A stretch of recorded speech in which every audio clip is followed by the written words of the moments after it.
Came through the night, and our flag was still there. Oh, say does that star-spangled banner yet wave for the land of the free and the home of the brave.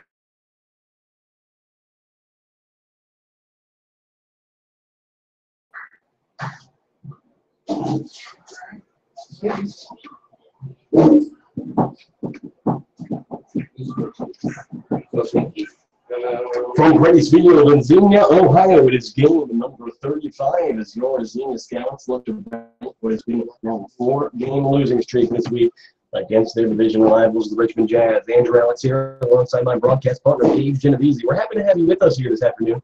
The Scouts, like we said, dropping yesterday's game to the Richmond Jazz by a score of 10-8 in what was Xenia Scouts pitcher Caleb Bly's final appearance on the mound. But a new day and a new arm takes the day. We're talking about John Kapicki, the righty who is transferring actually to Otterbein College. Kapicki, 32 point in the third innings pitched. He's allowed 33 hits and 21 runs, only 16 of them earned, a 4.45 ERA. Opponents are batting .262 against John Kapicki. Both those numbers are third on the Xenia Scouts ball club. Kapicki, 21 strikeouts and 19 walks in those 32 and the third innings pitched. The Richmond Jazz will give you the order for the Jazz in the second, but first for the Scouts around the diamond. Kyle Casserly at first, and Bourgeois at second, Aaron Takis at short, Joey Ronnie at third, Jordan Lambert in left, Francisco Andina in center, Dylan Lutton in right, and Ryan Park will be behind the plate for the Xenia Scouts tonight. The batting order for the Richmond Jazz. Mitch Wilson leading off, playing second base. Jordan Gilliman batting second and one short. Daniel Sepik, the designated hitter, was batting third. Andrew Check, the first baseman, will be in cleanup spot. Batting fifth and playing center field will be Eric Connor. Jordan, not Phil, Stacy will be playing third base and batting sixth. Chase Devonis batting seventh. Matthew Sykes in left and batting eighth. And Jack Holden will be in the ninth hole for the Xenia Scouts. Or for the Richmond Jazz. Alex Myers will be on the mound for Richmond. We will talk about Alex Myers in just a second. So John Kapicki about to take the mound. And for the Scouts, the key's got to be getting on the board early. This past couple of games, it has been unfortunately, and actually all season long for the Scouts, it has been the first couple innings, allowing a 3 or 4 spot in those first 4 innings and playing catch-up. Unfortunately, that actually wasn't the case in yesterday's contest. A 2-2 ball game going into the 6th inning. The Scouts gave up a run in the top of the 6th and were trailing by a score of 3-2. But in the 7th, 8th, and 9th inning, the wheels fell off for Xenia as they ultimately fell by a score of 10-2. So it looks like we are about to get things underway here. I know. At Grady's Field in beautiful Xenia, Ohio. Beautiful Sunday afternoon for some baseball. So, Alex and Bourgeois at second, like we said. Takis at short, Casserly at first, Roddy at third. Mitch Wilson steps up to the plate for the Richmond Jazz. Wilson, he bats from the left side here against the righty Kapicki. First pitch of this ball game, fastball off the plate, 1 ball and no strikes to count here to John Kapicki to Mitch Wilson. Wilson, 331 hitter on the year, 9 doubles, a triple. A home run and 20 RBIs. Low pitch. Foul, third base side. 1 ball and 1 strike moves the count. It'll be Mitch Wilson, Jordan Gilliman, and Daniel Sepik due up for the Richmond Jazz here in the top of the first inning. We have just gotten underway between the Scouts and the Richmond Jazz. A ball and a strike the count. Kapicki looks to the catcher Ryan Park and delivers. That ball is roped foul out of play right field side, and John Kapicki quickly ahead in this count, 1-2. Mitch Wilson, the Concordia University Cougar. He is 6 for his last 18 with a 5-game hit streak coming into this contest. A ball and 2 strikes now the count. Kapicki delivers. Third ball high, 2 balls and 2 strikes to go. With Concordia this past season, Mitch Wilson, a .370 batter with 41 RBIs. 2 balls and 2 strikes the count. Kapicki delivers. And that ball is hit on the ground, just foul, first base side. The count will stay at 2-2. The leadoff man at the plate here in the top of the first inning between the Richmond Jazz and the Xenia Scouts. The Jazz coming in with a record of 21-13. The Scouts stand at 15-19 on the season. The 2-2 pitch here from John Kapicki, and that ball is hit in the air, foul territory, will go just out of play. A good job here by the leadoff man in this order, Mitch Wilson, for the Richmond Jazz to keep fighting after falling behind in the count, 1 ball and 2 strikes. Jordan Gillerman awaits on deck for the Jazz. Kapicki looks to the catcher, Ryan Park.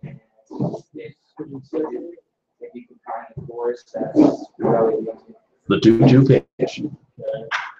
Ball hit on the ground towards first. Kyle Casserly covers it. Underhand tosses to the pitcher, John Kapicki, who steps on the bag. Out number 1. The first batter of this contest is retired. Mark it down as a 3-1 in your books. And 1 up, 1 down for John Kapicki so far. It's going to bring the shortstop, Jordan Gillerman, to the plate for the Richmond Jazz. Gillerman, the shortstop from Anaheim Hills, California, plays college ball at Division I St. John's. That's obviously Division I program that plays in the Big East Conference. First pitch to Gillerman, low and away. Well, actually, they will say that Gillerman did not hold off on his swing there. The knob of the bat crossing over the plate, so Kapicki actually ahead in the count, 0-1. Gillerman bats from the right side here against the righty John Kapicki. The 0-1 pitch, curveball, finds the zone, called strike 2. Quickly, John Kapicki ahead in this count on 0-2 on Jordan Gillerman. Gillerman, a 271 hitter, 9 doubles, 4 home runs, and 29 RBIs on the year. Kapicki, the pitch, and that one, a fastball way over the head of Ryan Park. He can't even hold on. Everyone ducks. That one goes to the backstop, but with no one on base, it's no problem. 2 balls, or 1 ball and 2 strikes here to Jordan Gillerman. Yeah, I think everything's just a matter of The 1-2 pitch. Fastball in there for a called strike 3. Jordan Gillerman goes down looking.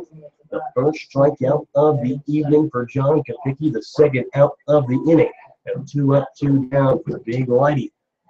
Otterbein College, John Kapicki. So now, with 2 away, it's going to bring the 3-hole hitter in this lineup, Daniel Sepik, to the plate. Sepik, a 299 hitter on the year, 14 doubles. That leads the team, as well as the league. First pitch curveball taken all the way, called strike 1. Back to what I was saying, though, 14 doubles, 1 triple, 3 home runs, and 31 RBIs for the second, or for the designated hitter tonight, normally a second or third baseman. The 0-1 pitch, low in the dirt. Count evens up a ball and strike. Sepik from Indiana University of Pennsylvania, the native of York, Pennsylvania. A ball and a strike 2 in the pitch. Low and away once again. 2 balls and a strike to count. Nobody on and 2 outs here in the top of the first. John Kapicki retired the first 2 Richmond Jazz in order. Behind in the count, 2 balls and a strike here against the 3-hole hitter Daniel Sepik. So Sepik, he awaits the 2-1 pitch. Curveball upstairs, 3 balls, 1 strike. Sepik with Indiana University of Pennsylvania. A .313 hitter this past season. Selected as an all-star here in the Great Lakes League. 1 for 3. He's only hit in the all-star game, a double. The 3-1 pitch. And that ball hit on the ground towards first base. Casserly has it, and he will take it himself. Step on first base. And that is out number 3. So the Richmond Jazz go down in order. A 1-2-3 inning for John Kapicki in the top of the first. And so in the middle of the first inning, the Scouts and the Richmond Jazz still scoreless. Don't go anywhere. We'll be right back. You are listening to Xenia Scouts Baseball on the Xenia Scouts Radio Network.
We go into the bottom of the first inning here between the Scouts and the Richmond Jazz. The Jazz right down in the top first, and now it's the Jazz. Pitch to the Scouts for the first time this evening. Man on the mound is Alix Myers. Alix Myers, a 4.13 ERA in 37 innings pitched. He has posted a 1-1 record with one save as well. He has struck out 21 and walked 8 over that time. First pitch to Ange Bourgeois, fastball taken all the way down the middle. A called strike one. Ange Bourgeois, the second baseman from Biola University, pretty much the everyday second baseman for the Xenia Scouts. Bourgeois, a 240 batting average on the year, 3 doubles, triples, 7 RBIs. He awaits the 0-1 pitch. Here it comes. Bourgeois grounds that one foul out of play on the first base side. So Ange quickly behind in the count, 0-2. In the beginning of the season, the strikeout was somewhat of an issue for Ange Bourgeois, but no more. After striking out about 15 times in the first 12 games, he struck out just a couple of times since. So no balls and 2 strikes to count to Bourgeois. The pitch swung on and missed, strike 3. A curveball gets Bourgeois chasing the first out of the afternoon for Alix Myers. A strikeout and 1 up, 1 down for the Scouts here in the bottom of the first. Good bring Aaron Tackett to the plate. Aaron Tackett, the shortstop from Peru University, 281 hitter. Let me tell you, he has been hot as of late. A singles hitter for sure. Only 2 extra base hits on the year, both of them doubles. First pitch to Tackett. Fastball off the plate, 1 ball and no strikes. The bottom of the first inning here, still scoreless between the Richmond Jazz and the Xenia Scouts. Tackett bats from the left side here against the righty Alix Myers. The 1-0 pitch. And that ball is hit hard on the ground towards short. Shortstop Gillerman has it, throws over to first in time, 2 away. The Scouts are easily retired here. The first 2 batters of the order, but now it's the hot man in the lineup, Kyle Casserly to the plate. Casserly, of course, the first baseman from White State University, after having a pretty difficult first part of the season, has begun to start to get off to the Scouts leaders in almost every offensive category. 277 hitter on the year, 11 doubles, and Steve Watch's first pitch, low, 1 ball and no strikes here with 2 away. 277 hitter, 11 doubles, a triple, a home run, 13 RBIs. He has walked 17 times, striking out 21. He lifts that one in the air, foul territory, first base side. Chasing is the third baseman. He will not get there. So Casserly, a second shot of life here after fouling that one into the field of play, but the third baseman unable to get there. So the count opens up 1 ball and 1 strike. Kyle Casserly, 9 multi-hit games this year. He watches outside, 2 balls and 1 strike.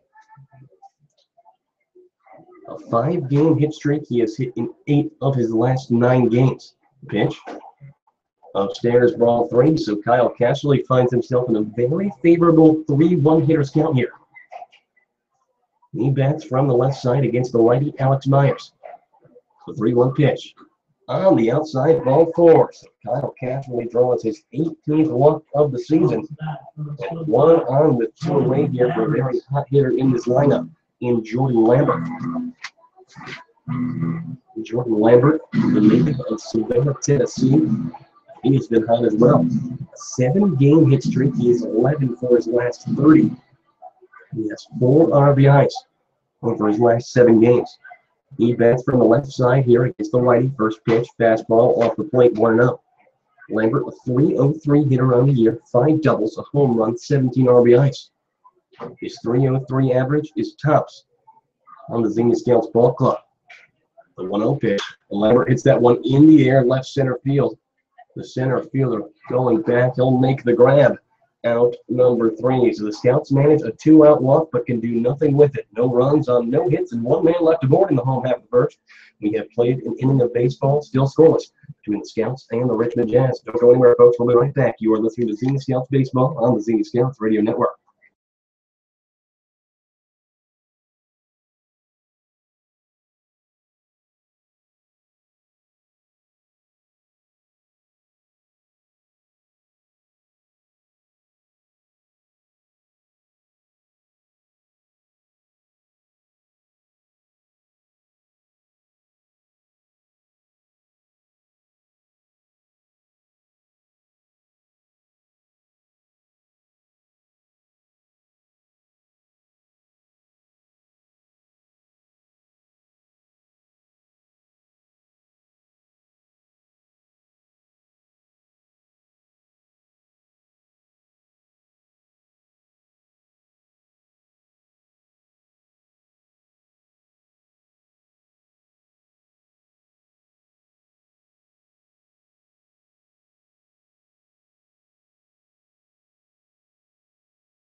We go to the bottom of the top of the second inning. Ooh.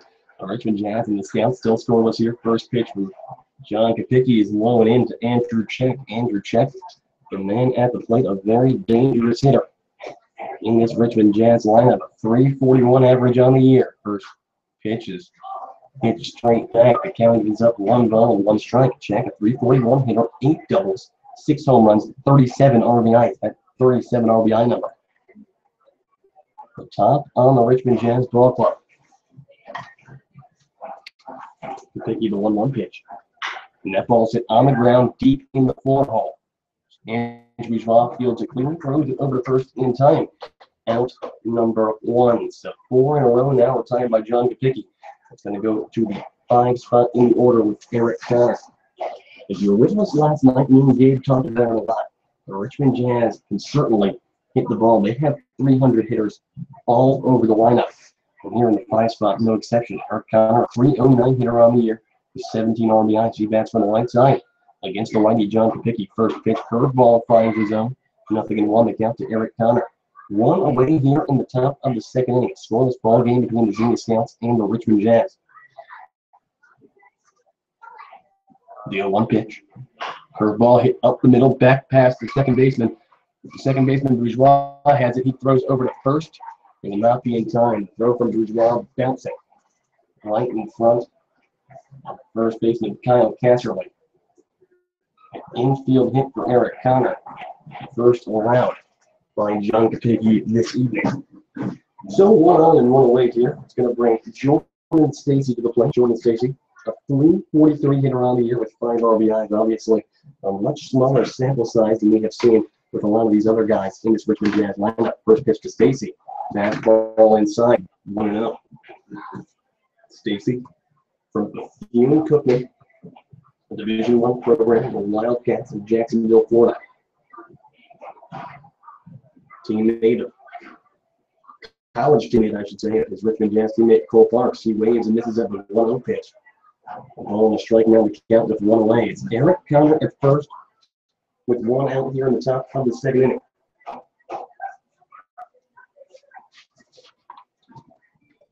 Stacy yesterday, a 3-hit day. Pick off attempt back over to first, not in time. Stacy playing third base this evening. He was behind the plate in last night's contest. But as do the Scouts, they switch it up. Curveball swing and a miss there. And John Kopicki quickly ahead in this count, 1 ball and 2 strikes on Jordan Stacy. Chase DeBonis awaits on deck for the Richmond Jazz. Stacy bats from the right side here against the righty John Kopicki. The 1-2 pitch. And that ball hit on the ground, third base side. Joey Roddy goes to second for 1, and the throw over to second base flies over the head of Ange Bourgeois and into right field. Dylan Lautenbill's there to back it up, but no outs are made. An error on Joey Roddy, and what could have been a 5-4-3 double play will end up having everyone safe. Runners at first and second at 1 out instead of what could have been the inning ender. Yeah, and even so, that would have been a very close play at second base. I thought Joey Roddy might have just gone to 1 with that one and got the out. Now you find yourself in a little bit of trouble here in the second inning. So now the batter is Chase DeBonis. Runners first and second here with 1 out. First pitch to DeBonis. Fastball on the inside, 1-0. DeBonis, a 118 hitter on the year with 2 doubles and 2 RBIs.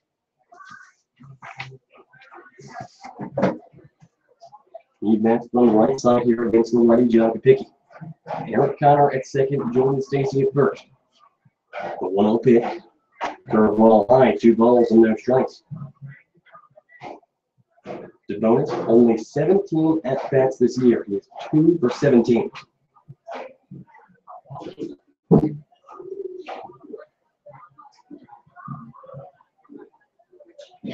Two balls and no strikes to him. Kopicki delivers. And that ball hit in the air towards Bourgeois. He takes it in the air, goes to Aaron Taxis at second for the force out number 3. An F4-6 double play will end the hopes for the Jazz here in the top of the second.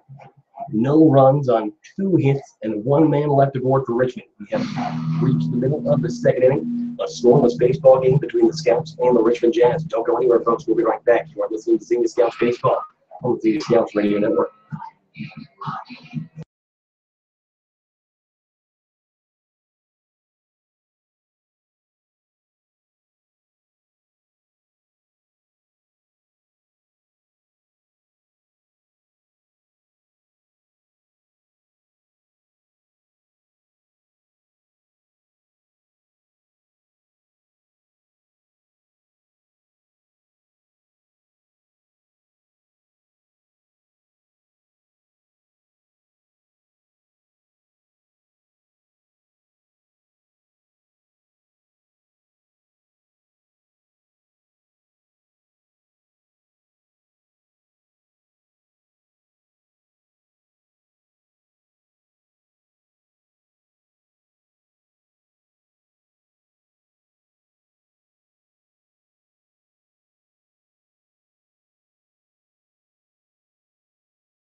We go into bottom of the second inning. The Scouts and the Jazz still scoreless. It'll be Donald Lane, Ryan Park, and Joey Roddy do up for Xenia here in the home half of the second. So Lane to start things off here. First pitch to him. Fastball hit in the air. Foul ball. Third base side out of play. No balls and no strike to Donald Lane. Lane is designated hitter from Hillsdale College. 224 hit around the year. 6 doubles. One of them coming just yesterday. A home run and 7 RBIs. He hits one on the ground towards short. Shortstop Gillerman backhands it, throws over first in time. Out number 1. A hard hit ball from Ring there. A good play defensively by Jordan Gillerman to stay in front of it and get the out. So now with 1 away, and we Ryan Park to the plate. Ryan Park batting here in the 6th spot today, and that is something that we have not seen with him so far. Park normally a mainstay at the top of the order, but he takes first pitch on the ground towards second. The second baseman, Wilson, takes a couple steps over, fields it, runs for the first in time. 2 away, so 2 very quick outs for the Scouts here in the bottom of the second. And it'll be up to Joey Roddy to try to get something going here in the home half. Roddy, the third baseman from Ohio State, at 157 hit with 1 double, the 1 extra base hit double. 10 RBIs on the year. The majority of those RBIs, he takes curveball first pitch outside part of the plate to call strike 1. Gabe, you can agree with me on this. I think the majority of his RBIs come on either sacrifice flies or bases loaded walks. Yes, Joey Roddy. And 1 fastball taken all the way by Roddy, nothing at 2. The 10 RBIs that he has, I can think of 2 bases loaded walks and 2 sac flies at least. The 0-2 pitch. Roddy hits one chopper on the ground towards third base. The third baseman, Jordan Stacy, fields it, rockets it over to first in time. Out number 3, a very short inning for the Scouts in the bottom of the second. 3 ground outs, 1 to short, 1 to second, and 1 to third. The Scouts go down in order. No runs on no hits, and nobody left aboard for Xenia. We have 2 innings of baseball. Still scoreless between the Scouts and the Richmond Jazz. Don't go anywhere, folks. We'll be right back. You are listening to Xenia Scouts Baseball on the Xenia Scouts Radio Network.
We go to the third inning of baseball here at Grady's Field in Xenia. The Scouts and the Richmond Jazz still scoreless. John Kopicki out to pitch his third inning of work for the Scouts. Matthew Sykes to lead things off for the Richmond Jazz. First pitch for Kopicki. Fastball, low outside part of the zone. A called strike one. Sykes, the left fielder, 152 hit around the year, 1 home run and 1 RBI. His only extra base in offensive production. The 0-1 pitch is fouled out of play down the right field side. John Kopicki quickly ahead in this count, 0-2. Matthew Sykes, we did not see him in last night's contest. He bats from the right side against the righty John Kopicki. The 0-2 pitch, and that one is hit on the ground. Third base side, Joey Roddy fields it, and he will just hold on to the ball there as that was a slow roller down the third base line. Beating it out for an infield hit there is Matthew Sykes, leadoff man aboard for the Richmond Jazz. Yeah, that's just unlucky if you're John Kopicki. Basically like a swinging bunt that stayed right down the line about a foot fair the entire time. So now the 9-hitter in the order, Jack Holden, going to come to the plate. Jack Holden, the redshirt senior from Eastern Illinois. He earned his red shirt because in his real senior year, he suffered a season-ending injury prior to even the start of the season. 5-game hit streak going for him. He bats from the left side against the righty Kopicki. First pitch hits him right on the elbow. Or they will say, maybe that got the nod of the bat. That's exactly what the home plate umpire is going to say. Yeah, it looks like Holden really was trying to Sell it. But he will not get it. At the end of the day, it's just a 0-1 count here. Holden, 9 for his last 16, 2 doubles, a triple, and 3 RBIs. He's a .306 hitter on the year, 15 RBIs on the year. That pitch taken off the plate. 1 ball and 1 strike to count, I believe. Scoreboard says 2-0. Holden bats from the left side against the righty Kopicki. That pitch taken in the air, picked off by Aaron Tackett over his short. The throw back to first to try to get the force will not be in time. But Aaron Tackett just lobs a line drive out of the air in the 6 hole. A tremendous defensive play for Aaron Tackett. Big out there. That could have been possibly extra bases if they had gotten in the right spot in the gap. Yeah, I'm going to go out on a limb and say that's the best defensive play we've seen Aaron Tackett make all year. That was a heck of a leaping catch going back the other way, away from second base. First pitch fastball inside part. 1 ball, no strikes here to Mitch Wilson. And not just the catch, he quickly got that out of his glove. Of course, the ball had to one-hop to cast, but an impressive throw. He just missed Matthew Sykes over at first. The 1-0 pitch. Fastball inside, missing yet again, 2-0. The batter, Mitch Wilson. Mitch Wilson, a .331 hitter on the year, 9 doubles, a triple, a home run, and 20 RBIs. He bats from the left side here against John Kopicki. A runner at first is Matthew Sykes. 1 up here in the top of the third. Pitch, and that one hit on the ground, right field side, base hit. Matthew Sykes goes to second. Mitch Wilson safe at first, and now it's runners at first and second. Just 1 away in the heart of the Richmond Jazz order coming to the plate. Exactly what I was going to say. You've got the most dangerous part of the order now. If you're Kopicki, you have to keep yourself calm and try to get through this one. So Jordan Gilliman steps in. It's Matthew Sykes at second. Mitch Wilson at first for the Jazz. Gilliman bats from the right side here against the righty John Kopicki. First pitch fastball finds the zone, called strike 1. Gilliman, a .271 hitter on the year, 9 doubles, 4 home runs, 29 RBIs. 2 of those home runs have come off of Xenia Scout pitching.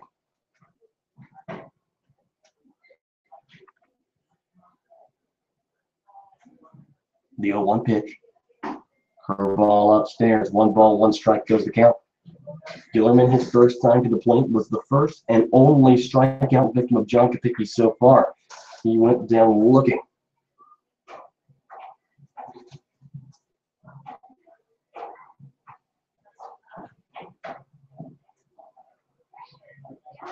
And that pitch bounced straight back into the screen. 1 ball and 2 strikes, now the count. John Kopicki. Transferring now to Otterbein College. And we count 1 and 2 here on Jordan Gilliman.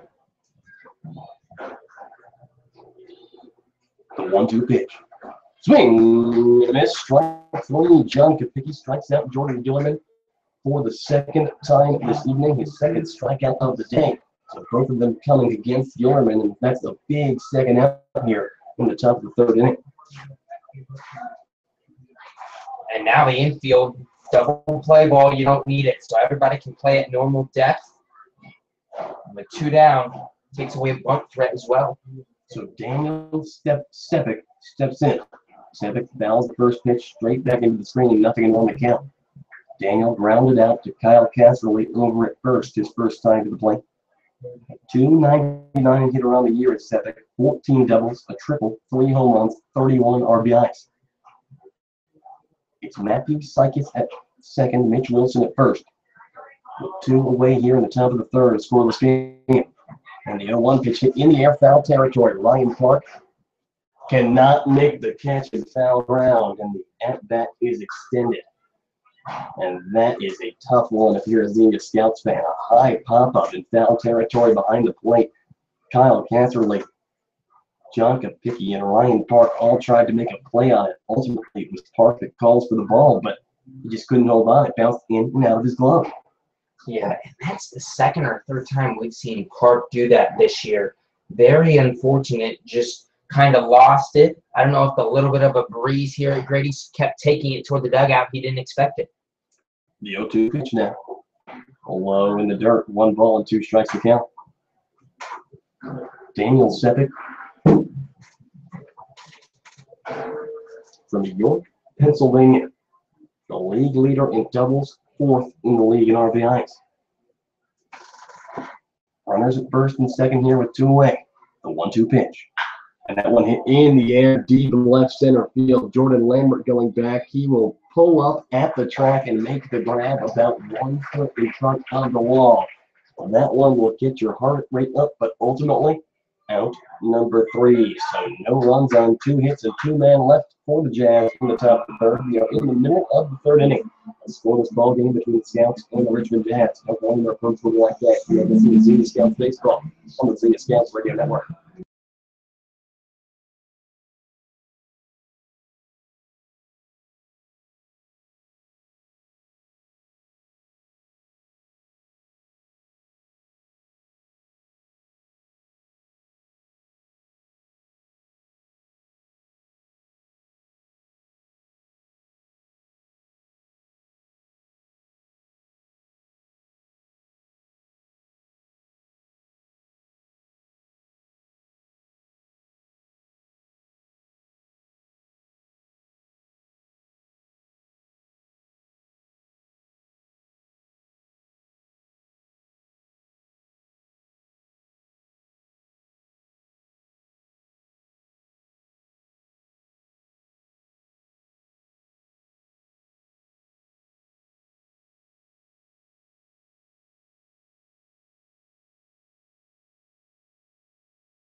We go into inning number 3 of baseball. The Scouts have been retired without a hit through the first 2. Dylan Lottenville will lead things off. He takes first pitch off the plate.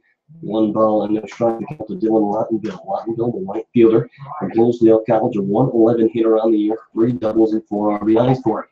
The 1-0 pitch, that one missing on the outside yet again. 2 balls and no strikes. It'll be Lottenville, Francisco Andina, and Ames Bourgeois due up for the Scouts at the minimum here in the home half of the third. Pitch. Fastball up and in, 3-0 to Dylan Lottenville. Lottenville has drawn 17 walks on the year. That is tied for 3rd on the Xenia Scouts ball club.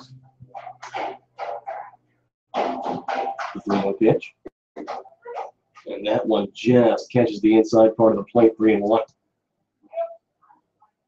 Lottondale, who has struggled mightily at times. 3-1. He fouls that one out of play, first base side. The count goes full. So good job by the starting pitcher, Alex Meyer, for the Richmond Jazz to fight his way back into this count after throwing 3 consecutive balls to start off the at-bat. Lottondale bats from the right side against the righty. The pitch. And that one is upstairs, ball 4. Dylan Lottondale draws a leadoff walk, and Scouts with their second base runner of the game here, trying to get on board in the home half of the third.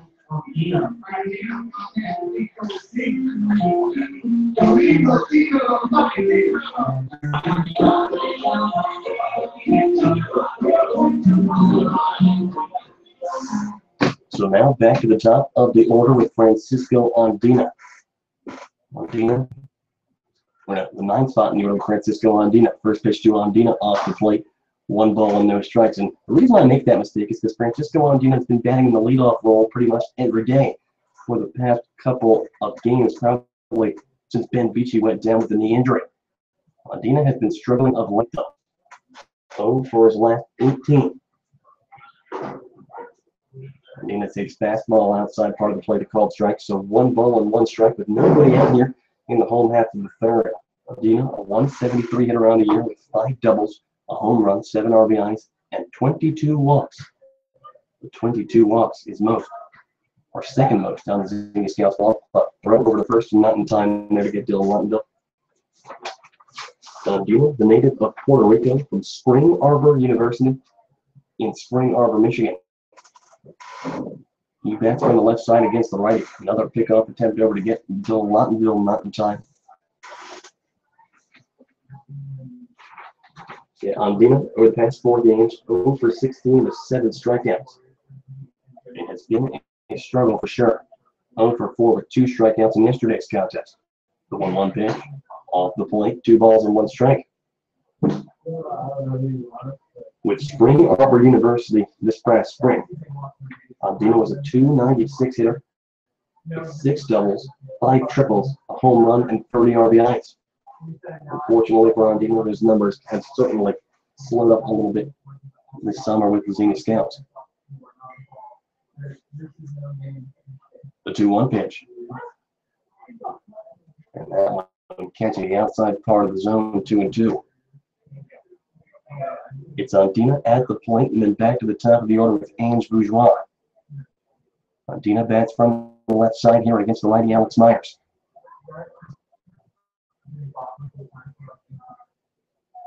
The 2-2 pitch.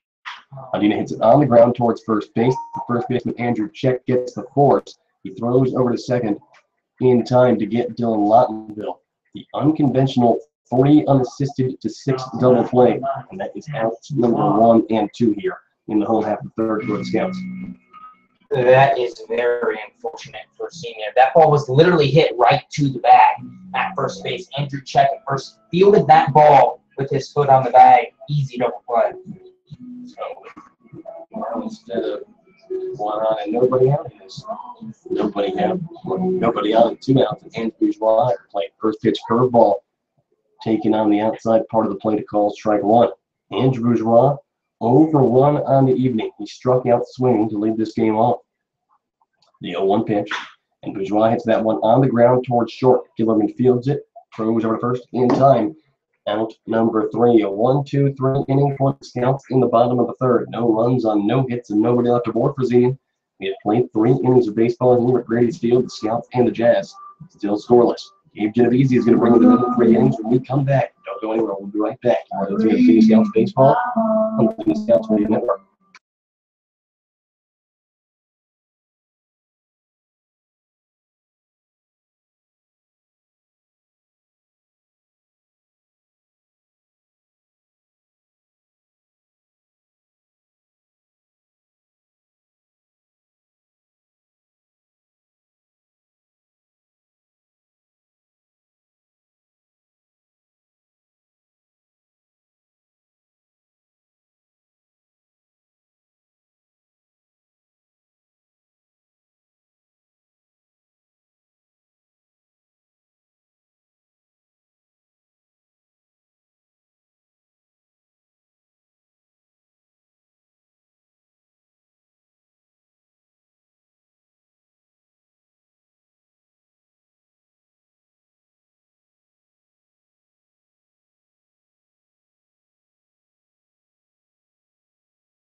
We go to the top of the fourth. No score between the Richmond Jazz and Xenia Scouts here at Grady's Field this afternoon. Well, actually, coming up on this evening, 4:05 first pitch today. Andrew Check will lead off for the Jazz here in the fourth. First pitch from John Kopicki. Well below the knees, 1-0. Kopicki, 3 innings scoreless thus far, has given up 4 hits, but no runs allowed as he faces Andrew Check for the second time today. 1-0. Fastball blooped into right field. The right fielder Lottendale comes on and makes the grab. 1 down here in the fourth. Andrew Check is 0 for 2 today, and that'll bring up Eric Connor for the Richmond Jazz. Connor from Walsh University will be a junior with the Cavaliers this next season. Hit .353 for Walsh this past season. And he's had a good summer as well. First pitch, ground ball, base hit, right field. Lottendale comes up. He's going to fire to first, and Casserly not paying attention. Lottendale will hold on to the ball just as he was about to sling it over there. Now it's back to Jazz number 21. That'll be a single for Eric Connor, his second hit of the day. Connor, a .309 hitter coming into this evening's ball game. He's now 2 for 2 with a couple of singles. And in steps Jordan Stacy for the Jazz. Kopicki sets the pitch. Curveball low, 1-0. Stacy, a 5'10 righty from Bethune-Cookman College.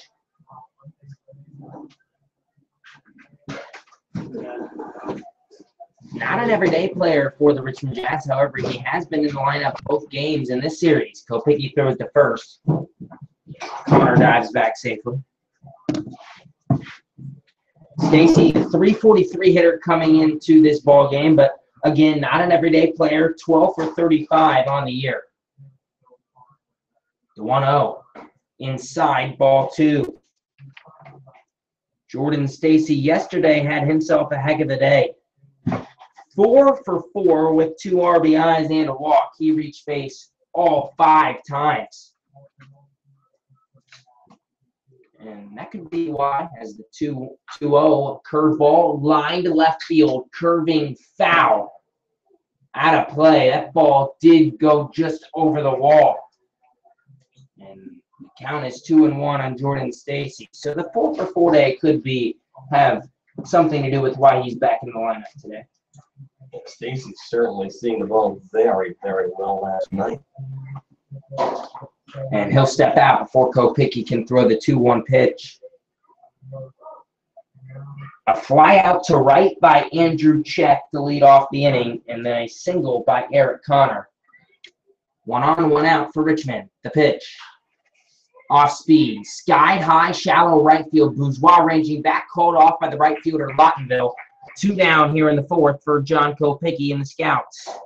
He's been working very efficiently thus far and has allowed a couple of hits, and that's kind of the deal that you're going to get with John Kopicki.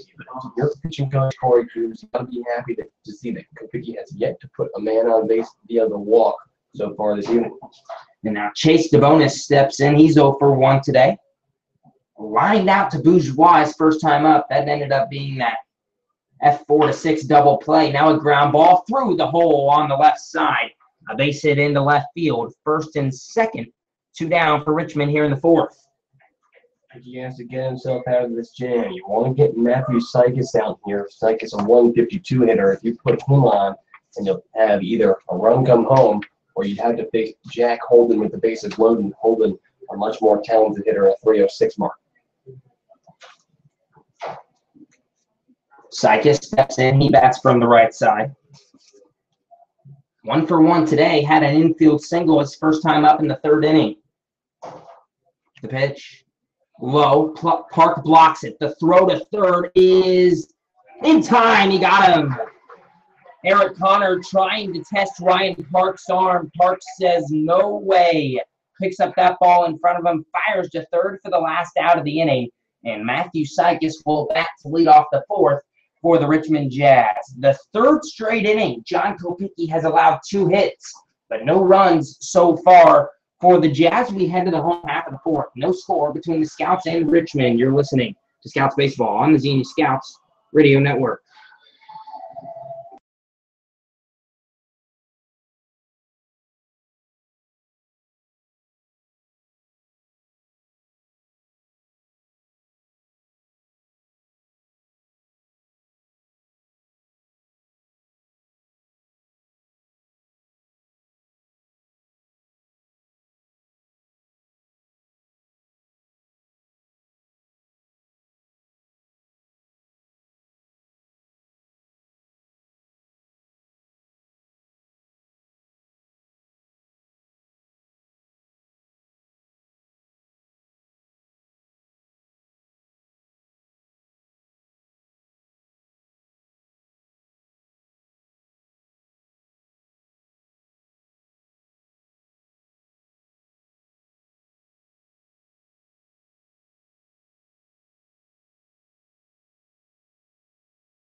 No score between the Richmond Jazz and the Xenia Scouts as we head to the home half of the fourth inning.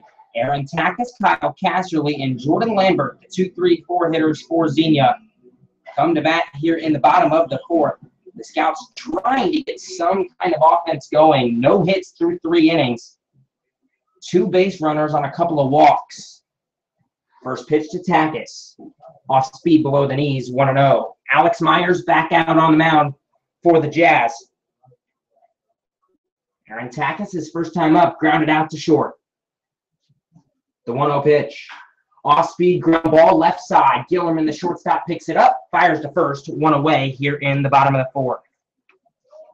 Xenia's still looking for their first hit in this ball game. Got a couple of base runners both on the walks. And now with Casserly and Lambert, the 2 hottest hitters in this Scouts over coming to the plate. I think it's a good going for the Xenia Scouts. Casserly was one of those walks today. He walked his first time up in the first inning. He's been on fire. First pitch to Cass, curveball, strike 1 in the outside corner. A 4-game hit streak for Kyle Casserly. He has a hit in 7 of his last 8 games, hitting .357 in the last 7 games for the Scouts. The 0-1. Off speed, shot toward first. Check picks it up on a couple of hops, touches the bag, 2 down here in the fourth. Not only is the starting pitcher Alex Meyer mowing down the Scouts, he's mowing them down efficiently. 1 or 2 pitch at bats. And steps Jordan Lambert for Xenia. He's 0 for 1 today. He flew out to center field his first time up. Casserly and Lambert have been the 2 hot hitters for the Scouts. Lambert on a 7-game hit streak. He's 11 for 30 over his last 7 games. First pitch. Shot toward first. Check picks it up on a couple of hops once again. Touches first base. Another 1, 2, 3 inning for Alex Myers on the mound. No score through 4. The Scouts don't have hit. We head to the 5th. No score. You're listening to Scouts Baseball on the Xenia Scouts Radio Network.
We head to the 5th.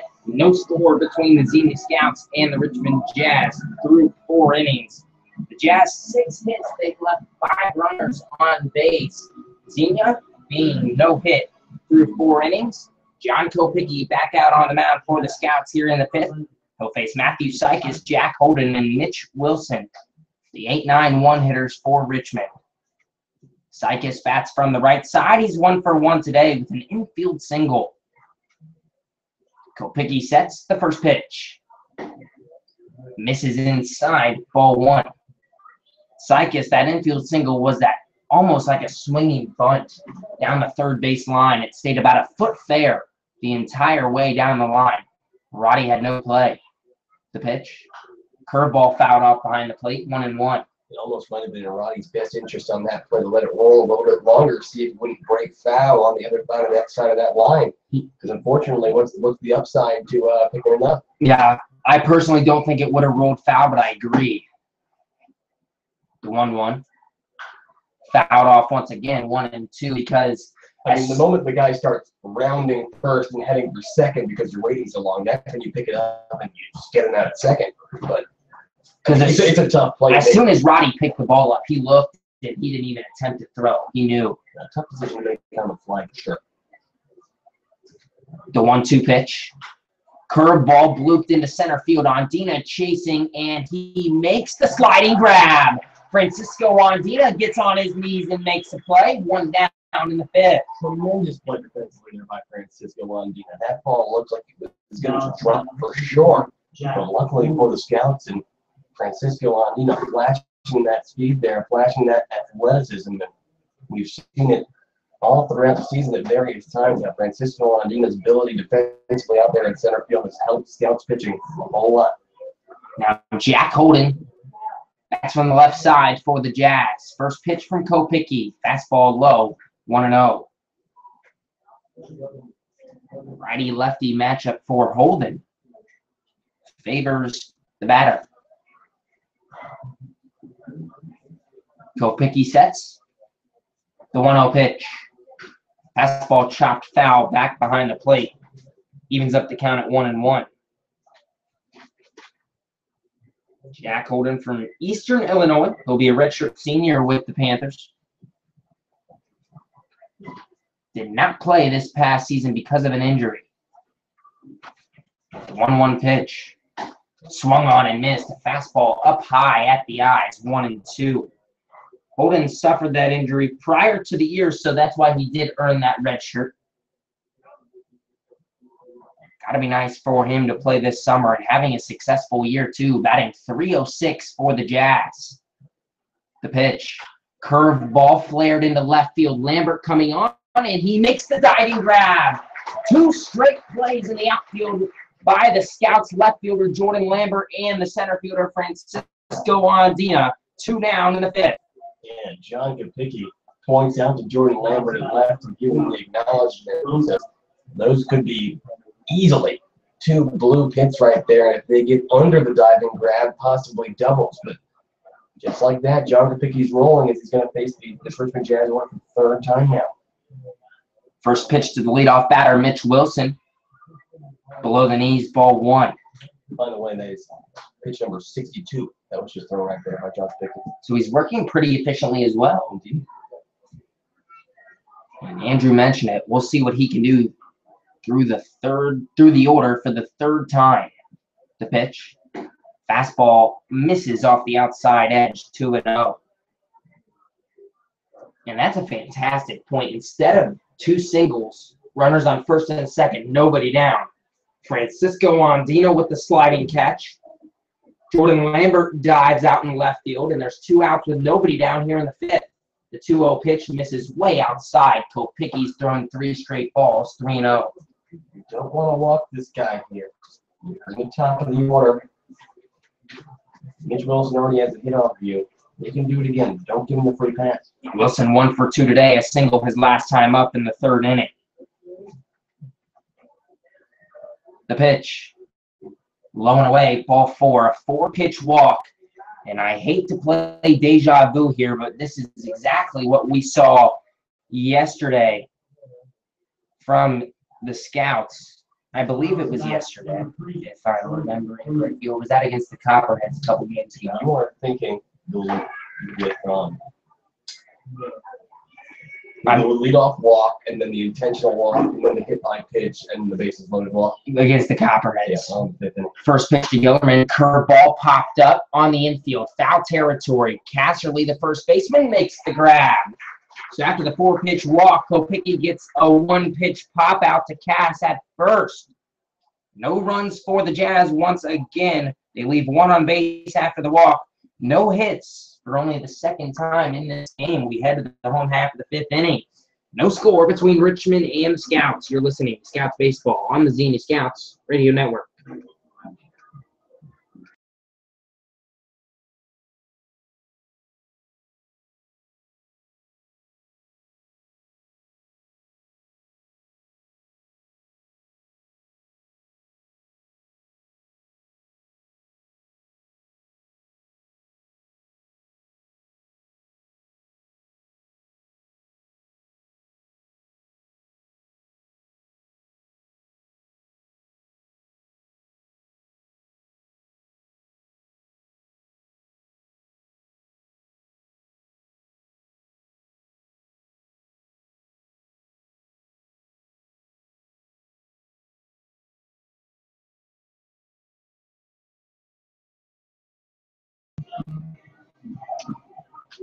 Leading off the bottom on the 5th, Scouts, number 14, Donald Green.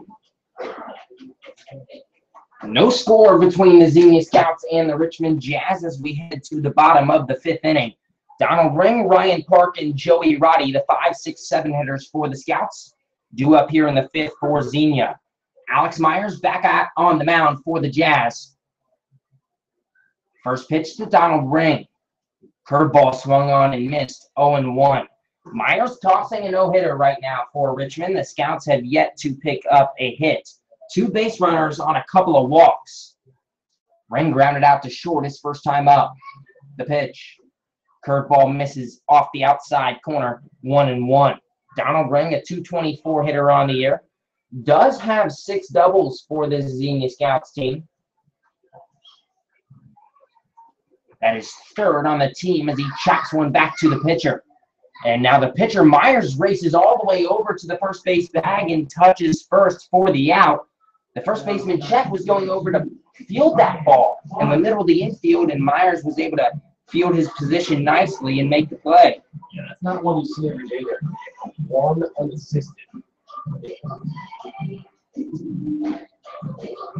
And now Ryan Park to the plate for the Scouts.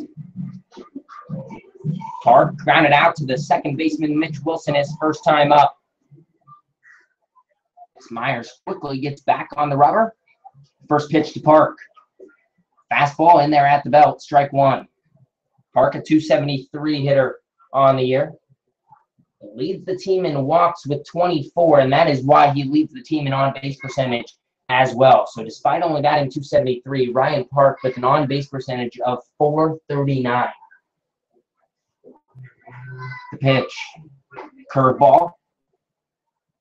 Drops in there in the outside corner for strike 2.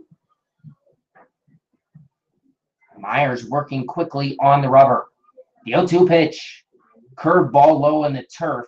1-2. Of course, the all-turf field here at Grady's Field in Xenia. A little bit of a hot one on a Sunday afternoon. Not too bad, though. The 1-2 pitch.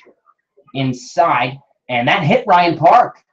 Park gets hit along his pants. I couldn't quite tell where. That might have nicked the pants near his shin.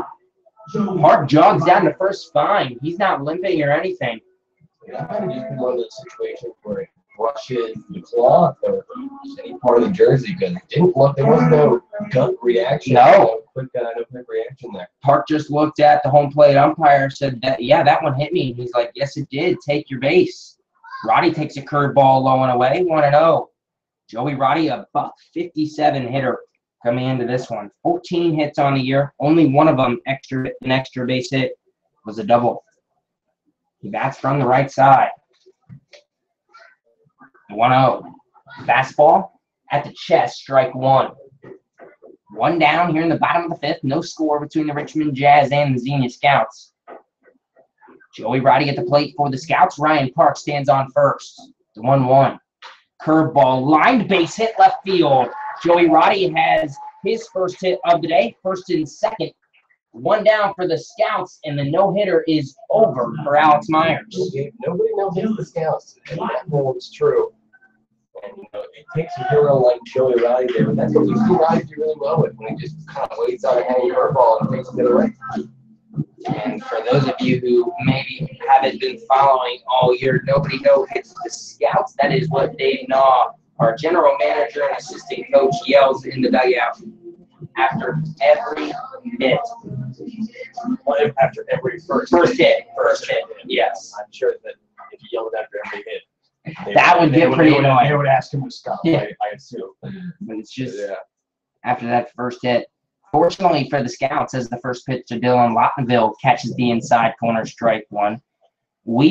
I think this may be the farthest we've gone without a hit this year. We might have made it through 5 without a hit. I forget against who, though. My memory is failing me right now. The 0-1 to Lottenville, line foul, 0-2. We have been no-hit through like 3 a number of times. Yes. It's usually the 4th or the 5th where the hit breaks out. Last season, against the Lima Locos, it was 1 out in the 9th before the Scouts got their first hit. It actually came off the bat of Aaron Balance, the guy who had the lowest batting average in the 2016 lineup, which was kind of funny.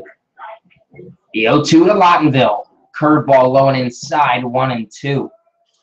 For the first time in this game, though, the Scouts are threatening here. Runners scoring in position with just 1 away. And despite the Jazz having 5 hits on the day, they've left 6 runners on base because of a couple of walks. Xenia has a chance to get the lead here in the 5th. Excuse me, it is 6 hits for the Richmond Jazz through 5 innings. That pitch misses low, 2-2. And no, it is 5. It is 5. The scoreboard here at Grady's is right. My book, however, is wrong. Where'd you go wrong? I wrote an error in my book, a hit. So I had 2 hits for the Jazz in the second inning. They only had 1. Ryan Park leads off a second. Joey Roddy leads off a first. 2-2 to Lottenville. Curveball grounded foul down the third base line. We'll stay at 2-2. Yeah, Lottenville, a guy who has not hit very well, but when he does hit, it is for extra bases. Dylan has been robbed of doubles with sliding grabs and actually robbed of a couple home runs. Very athletic plays. Certainly the most unlucky player on the 2016 or 2017 squad here. 100%. Everybody's going to have those bad luck plays where you get a few straight balls, maybe like diving catches by the opponent. As the pitch to Lottenville, curveball misses low, 3-2. But Dylan Lottenville, you mentioned it. He's 7 for 63 on the year.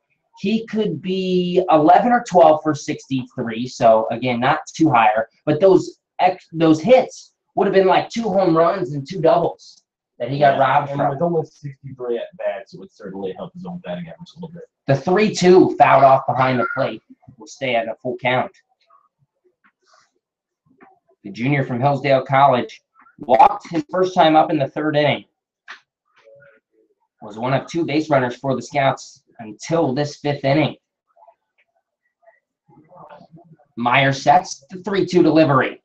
Popped up. Shallow right field. The second baseman Wilson going back. He'll be called off by Jack Holden in the right. 2 down here in the 5th. And that would be a really good time. Francisco needed a break out of the slump on a double play his first time up. And he got over for his last 17. Yep, coming into today, he was 0 for 16 since the All-Star break in his past 4 games. 7 strikeouts in those 16. He grounded in to a double play his first time up. So 0 for his last 17. The first pitch. Off speed, catches the outside corner, strike 1. Dina coming into today a 173 batting average, 5 doubles and a homer. Before the All-Star break, we saw on Dina's batting average around 230. It fell off a cliff since. The pitch. Up high and away. 1-1. Yeah, Dina, you saw what he did, because what he could do defensively just 1 inning ago, making that sliding grab in center field, robbing what would have possibly been a double there, but finds himself in a key spot now here with 2 on and 2 outs. The 1-1 on the outside edge, 1-2. Well, Dina watched that curveball all the way outside part of the plate there. Now he finds himself in a little bit of a hole here, 1-2. First and second, 2 down for the Scouts. No score between the Richmond Jazz and the Xenia Scouts here in the bottom of the 5th. Ryan Park stands on second after being hit by a pitch. Joey Roddy on first after the first hit of the game for the Scouts and a single. The 1-2 blooped into right field. Holding coming in, settles under it, makes the grab. And that'll do it for the Scouts here in the 5th inning. They get a couple of base runners here in the 5th, but once again put up a 0 on the scoreboard. No score through 5. You're listening to Scouts Baseball on the Xenia Scouts Radio Network.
No score through 5 here at Grady's Field. The Richmond Jazz and the Xenia Scouts battling it out to a 0-0 tie. John Kopicki back out on the mound for his 6th inning of work. The Jazz have had more offense than the Scouts. 5 hits. They have left 6 runners on base. The Scouts only 1 hit so far today. They have left 3 runners on base. And now John Kopicki is going to have to face the heart of this Richmond Jazz lineup. Daniel Sepik steps to the plate first. The first pitch popped up on the infield. Kopicki chasing foul territory. Park settles under it. Roddy calls Park off. 1 down here in the 6th. So that is the third baseman, Joey Roddy, making the grab. The catcher, Ryan Park, also chasing. And we've seen this from John Kopicki. He's not afraid to go field his position. He was running after that ball from the mound as well. But it gets Sepik to fly out in foul territory, and there's 1 down here in the 6th. So Daniel Sepik, who is a 300 hitter, leads the league in doubles with 14, is 0 for 3 today. And that'll bring up Andrew Check. First pitch to Check. Off speed on the outside corner, strike 1. Andrew Check follows Daniel Sepik in this lineup, and he's actually a better hitter than Daniel Sepik. Check hits .341 from the left side. The 0-1 from Kopicki. Inside, bloop toward left field. A good stop by Casserly toward the outfield grass. Flips to Kopicki, 2 down. So a couple of quick outs for John Kopicki here in the 6th. And that'll bring up Eric Connor for Richmond. Connor, one of these Jazz hitters who has done some damage off of John Kopicki today. He's 2 for 2 with a couple of singles. One of them an infield single that he beat out. First pitch to Connor. Grounded foul down the third base line, 0-1. Eric Connor coming into the series with the Scouts. He was 4 for 12 with 5 RBIs. Yesterday, he added to that. A 4 for 5 day for Eric Connor yesterday with a ribby. So he's now 8 for 17 as Kopicki's curveball misses high 1-1. 8 for 17 with 6 RBIs against Scouts pitching. And the 2 for 2 day today makes it 10 for 19. Eric Connor has killed the Scouts. 1-1. Curveball lined into center field. Ondina chasing back, settles under it, makes the grab. A 1-2-3 inning for John Kopicki. He has held the second best offense in the league scoreless through 6. We head to the home half of the 6th inning. 6th inning. No score. You're listening to Scouts Baseball on the Xenia Scouts Radio Network.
We head to the bottom of the 6th inning here at Grady's Field. No score between the Richmond Jazz and the Xenia Scouts.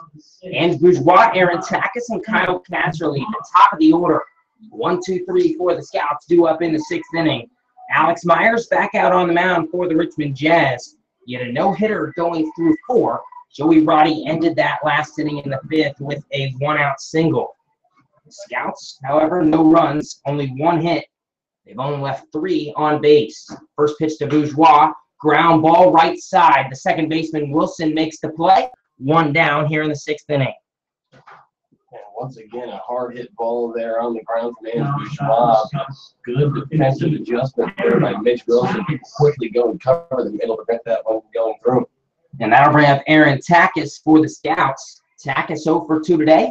A couple of ground outs to Jordan Gillerman at shortstop. Takis bats from the left side against the righty Myers. First pitch. Outside, ball 1.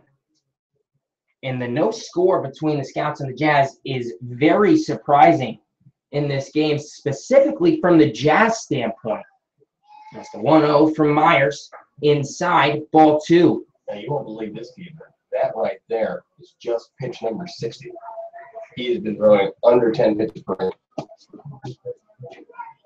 And now the 2-0 from Alex Myers to Aaron Takis. Catches the corner at the knees, outside corner, 2-1. Close pitch there. Takis waving the bat above his back shoulder, the 2-1 pitch. Catches the outside corner once again, same spot from Alex Myers. Count even at 2-2. And I say that's surprising from the Jazz standpoint because the Jazz are the second highest scoring offense in the league. 2-2 pitch, curveball low, 3-2. They average 7 runs a game compared to the Scouts, who are last in the league, averaging just under 5 runs a game. And Takis against Alex Myers on the year, a 3.33 average. The 3-2 fouled off down the third baseline. He'll stay at 3-2. Aaron Takis has had success against the Richmond Jazz. He's now 8 for 16, batting .500 against Richmond, including yesterday's game. He was 2 for 5 yesterday. The pitch, grounded up the middle. The shortstop Gillerman comes in, makes the play, and Takis is safe at first. Aaron Takis beats out an infield single, the second hit of the game for the Scouts. One on with one down. A great hustle there from Aaron Tackers. We saw there kind of something similar to what we've seen with Andrew Shaw, the batting reports, the ball getting involved. It's just one significantly straight up the middle, almost hops over the bag. Shortstop Gilligan covers behind the bag, but ultimately the ball taking a couple of weird hops, giving Tackers some time to get down that first baseline, and he's there safely. Now Kyle Casserly, first pitch to Cass, grounded to the shortstop Gillerman. He'll flip the second for one over to first, and he's out. Kyle Casserly grounds into the 6-4-3 double play to end the sixth inning for the Xenia Scouts. So after the infield single from Aaron Takis, one pitch later, the Scouts are done in the sixth. No score. We head to the seventh. You're listening to Scouts Baseball on the Xenia Scouts Radio Network.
Inning number 7 of baseball. It hasn't been very long either. John Kapicki has thrown 6 straight scoreless frames here against the very talented hitting Richmond Jazz. They'll face Jordan Stacy, Chase DeBonis, and Matthew Sikis at the minimum here. So Jordan Stacy steps in. He's 1 for 2 on the day. First pitch curveball from Kapicki taken all the way. Called strike 1. Stacy, a .341 hitter on the year with 5 RBIs and limited at-bats. Like Gabe said, he was 4 for 4 yesterday, reached base 5 times if you include his walk. You know, 1 pitch. Ground ball, second base, 1 hop, and Bourgeois. He picks it up, throws over to first in time, 1 away. Good job there by Ange Bourgeois.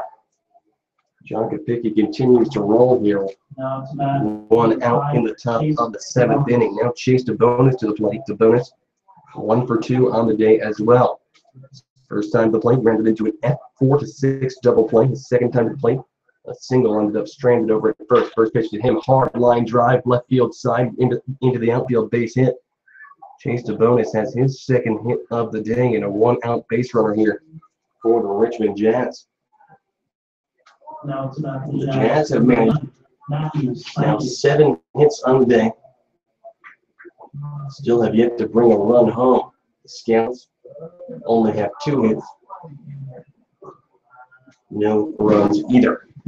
So now Matthew Sikis to the plate. He bats from the right side. He attacks first pitch, hits it high into right field, and that one's going to drop at the warning track and bounce over the wall. Ground rule double off the bat of Matthew Sikis. And now the Jazz have runners at second and third with just 1 out for the first time in this ball game. A very, very serious threat here against John Kapicki. The 9-man in the order is going to come to the plate, and let me tell you, it's not your everyday 9-hitter. The batter is Jack Holden. Jack Holden, a .300 hitter on the year, 3 doubles, a triple, 2 home runs, and 15 RBIs. He's 0 for 2 today against Kapicki. It's Chase DeBonis at third, and Matthew Sikis at second. The pitch. First pitch, curveball, inside part of the plate, called strike 1. Holden from Eastern Illinois.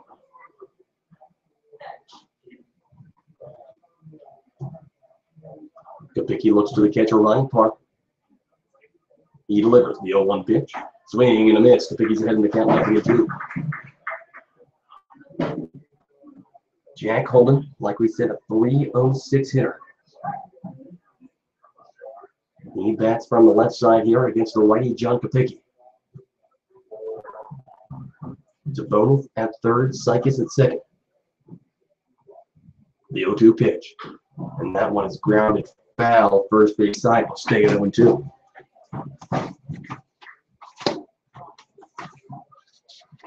Holden, a 4-game hit streak coming into this ballgame. 0-2 on the day. He could end it here.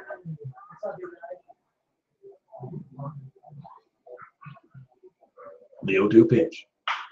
Grounded foul, first base side. Very close. That ball just tiptoeing down the first base line, but just breaking foul. Without a foot in front of the bag, the count will stay at 0-2. Still nobody going in this Xenia Scouts bullpen. A scoreless game here in the top of the second. Top of the seventh. Runners at second and third with 1 out. The 0-2 pitch again. Upstairs, ball 1.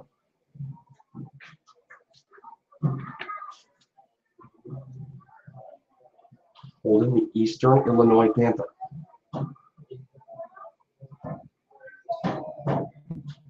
The native of Schaumburg, Illinois. 1-2 the count to it. Kopicki delivers. Swing! And that's strike 20. John Kopicki. It's a big second out there. Gets Jack Holden swinging. Key second out, but one more big out to make here with runners at second and third. It's the leadoff man of the order, Mitch Wilson. Mitch Wilson is 1 for 2 on the day. A .331 hitter on the year, 9 doubles, a triple, 1 home run, and 20 RBIs.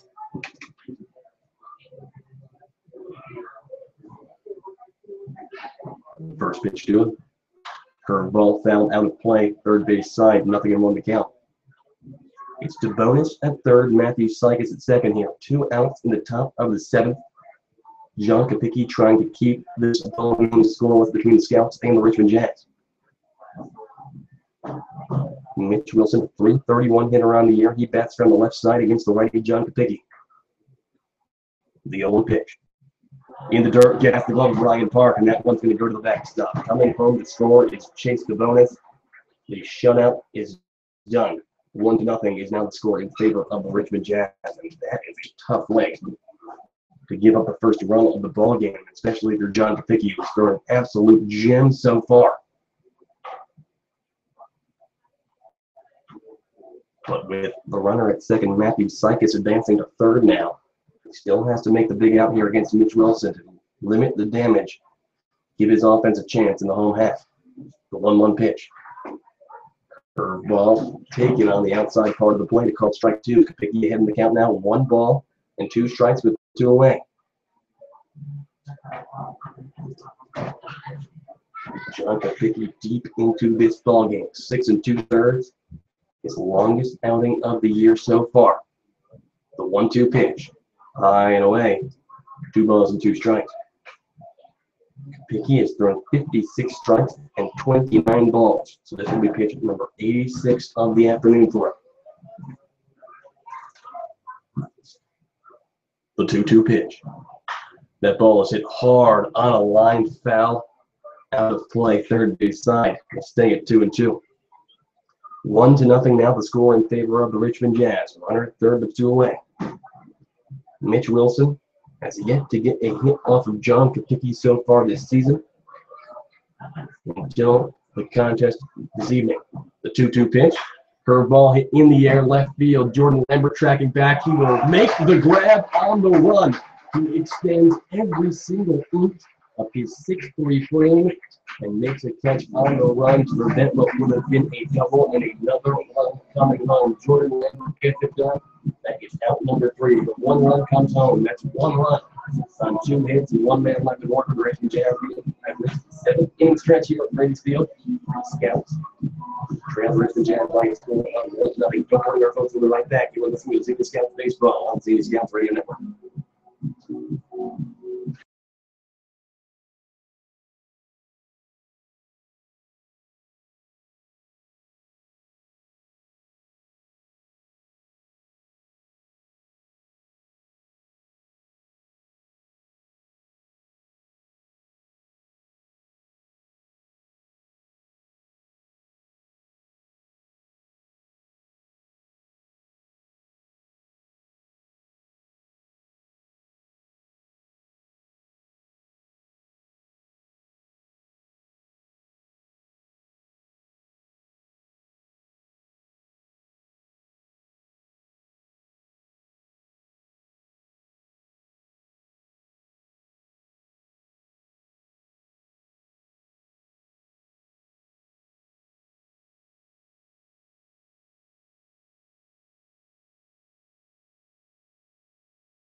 25. Joey Lambert. We go to the bottom of the seventh inning here. The Scouts now trailing by a score of 1-0 as the Jazz brought home their first run of the ball game on a passed ball in the top of the seventh inning. Jordan Lambert to lead things off. He takes first pitch, foul, first base side, 0-1 goes the count. Jordan Lambert, the left fielder, he is 0-1 so far this evening. A fly out and a ground out on the day. Lambert, a 303 hitter on the year. He bats from the left side here against the lefty. The 0-1 pitch comes. Lambert hits curveball, foul, first base side. 0-2 goes the count. Lambert, a 303 hitter on the year, 5 doubles, a home run, 17 RBIs. He has been very hot as of late as well. The 0-2 pitch to him. On the outside, ball 1. Lambert, the native of Savannah, Tennessee, plays his college ball at the University of Tennessee Martin. He awaits the 0-2 pitch. And he hits that one high in the air, left center field. The center fielder, Connor, goes back. He'll make the grab on the run at number 1. So Jordan Lambert hammers that one the second time in this game. Just a fly out the center field for Lambert. One away here for a full back on the 7th. Down to that. Number 14. Donald Ring. So now we Donald Ring to the plate. Donald Ring from Hillsdale College, a sophomore. He gets 0 for 2 on the day. First pitch to him on the inside, 1 ball and no strikes. 1 away here in the bottom of the 7th inning. Scouts trailing the Jazz by a score of 1-0. 1-0 pitch to Ring. Off the plate, 2 balls and no strikes. Ring, the All-American from Hillsdale College. Hit 17 home runs this past spring with the Hillsdale Chargers, setting a school record. And he waves and misses there. 2-1 goes the count. For Ring, the Achilles heel this season. Well, it's been a strikeout, 27 and his second on the Scouts ball club. The 2-1 pitch comes. And Ring fouls it straight back over the net. The count evens up 2-2.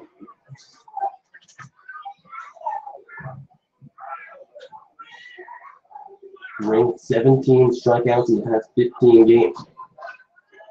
But he's 7 for 18 against the Jazz so far this year. He watches off the plate, 3 balls and 2 strikes. The count goes full. Yeah, Ring against the Jazz, 7 for 18, 3 walks and 2 RBIs in 5 games against the Richmond Jazz this season. He bats from the left side against the righty. 3-2 pitch, and Ring hits that one in the air, deep right field. Going back is the right fielder. He will watch it hit the wall. Ring rounds first and hits for second, and he will get there standing. Donald Ring, a stand-up double at the Scout with scoring position here. With 1 out in the home half of the 7th. Number 2. Ryan. So double number 7 of the year for Donald Ring, his second in as many days. Very big hit there, and Ring had just gotten under that one a little bit more. That would have been a home run. He had all the power in the world on that ball. And now Ring stands at second here. 1 away in the bottom of the 7th. Ryan Park to the plate. First pitch to Park. Low ball 1. Ryan, 0 for 1 on the day. He grounded out to second his first time up. Hit by a pitch his second time to the plate. Park, a 273 hitter on the year, 4 doubles, 9 RBIs. The 1-0 pitch. Upstairs and outside, 2-0. Park has drawn 24 walks this season. That is tops on the Xenia Scouts ball club.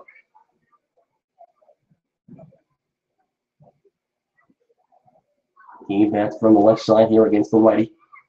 The 2-0 pitch. Way on the outside, 3-0.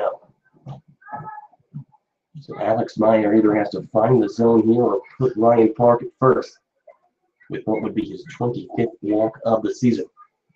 Meyer looks to the catcher, chase the bonus. He looks back to second. Now he delivers the 3-0 pitch. And the get me across does just that, 3-1.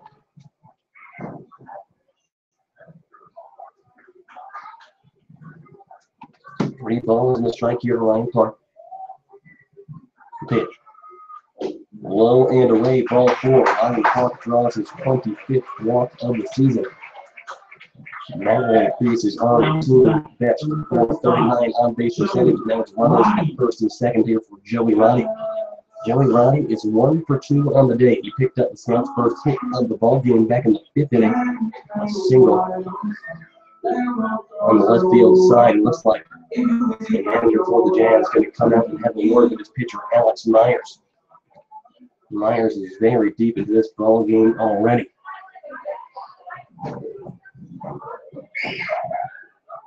You see him there.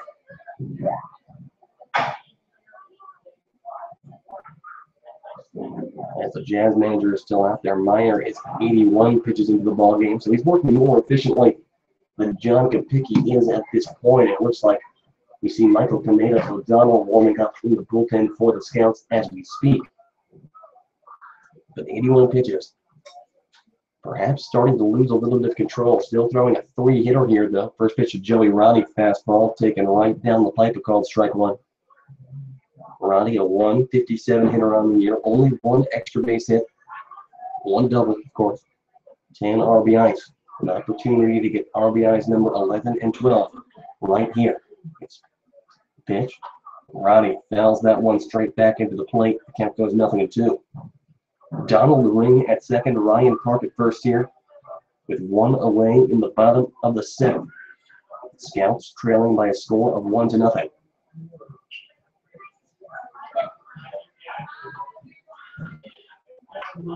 Roddy steps in.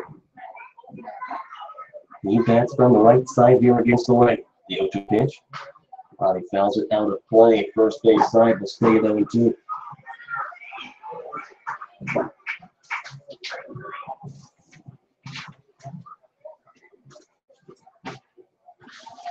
Three balls and 2 strikes here with 1 away. Joey Roddy from deep Ohio State University. 4 for his last 22 with 5 RBIs. He awaits the 0-2 pitch. Swung on and missed strike 3. Drop third, strike there. The runners advance. So now Donald Ring to third. Ryan Park to second. On the drop third, strike. Joey Roddy goes down swinging, out number 2. So Dylan Lottenville steps to the plate with an opportunity to possibly give the Scout the lead. Cantor chased a bonus for the Jazz out to have a word with the starting pitcher Alex Meyer out there on the mound. Lottenville with 1, let's get it out here. He doubles 4 on the ice. He has 24 strikeouts. Pitcher is 1 of the year. In the first time up, 0 for 1 out day. His only official at bat, a fly out to right. Back in the 5th inning. He bats from the right side here against the righty. It's Donald Ring at third, Ryan Park at second. First pitch. Swung on and missed, strike 1. Lottenville, another guy from Hillsdale College. Hillsdale College teammate Donald Ring stands at third. It's Ryan Park over at second. Myers looks to the bonus, the 0-1 pitch. Swing and a miss again, 0-2. Lottenville with Hillsdale this past season. Played in 51 games, a .261 average with 6 home runs, 26 RBIs. It has been tougher this summer for Lottenville. Just a 111 hitter on the year. Lottenville awaits. The 0-2 pitch. Off the plate, ball 1. Catcher setting up way on the outside. Lottenville, good to not chase that time.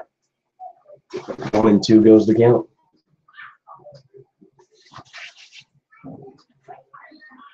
Lottenville bats from the right side here against the righty. The 1-2 pitch. Swing and a miss, strike 3, and that'll do it for the Scouts here in the home half of the 7th.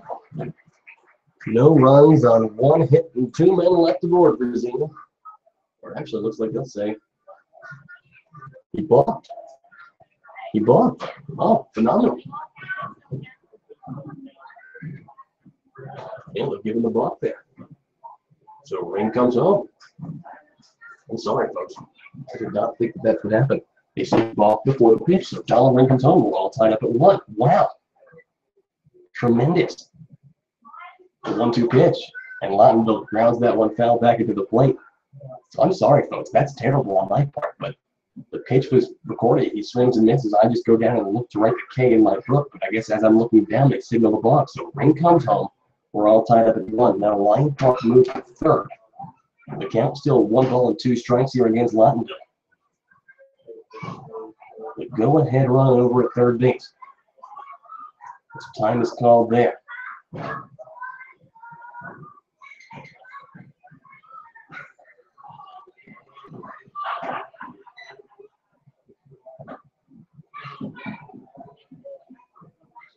The 1-2 pitch.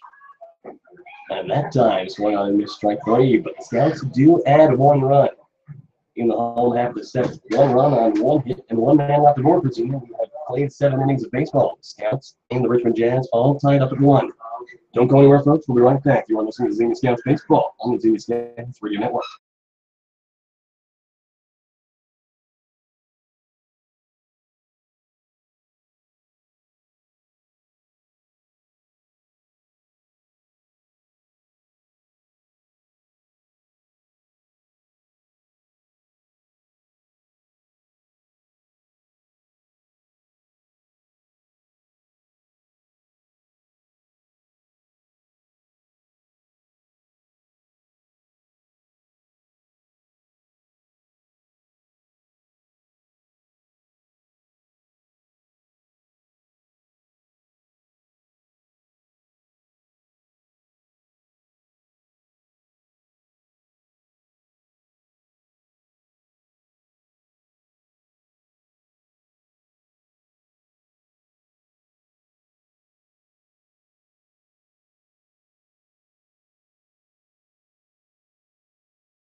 Welcome back to Xenia Scouts Baseball, folks. We're in the top of the 8th inning. The Scouts and the Richmond Jazz are tied at 1 run apiece.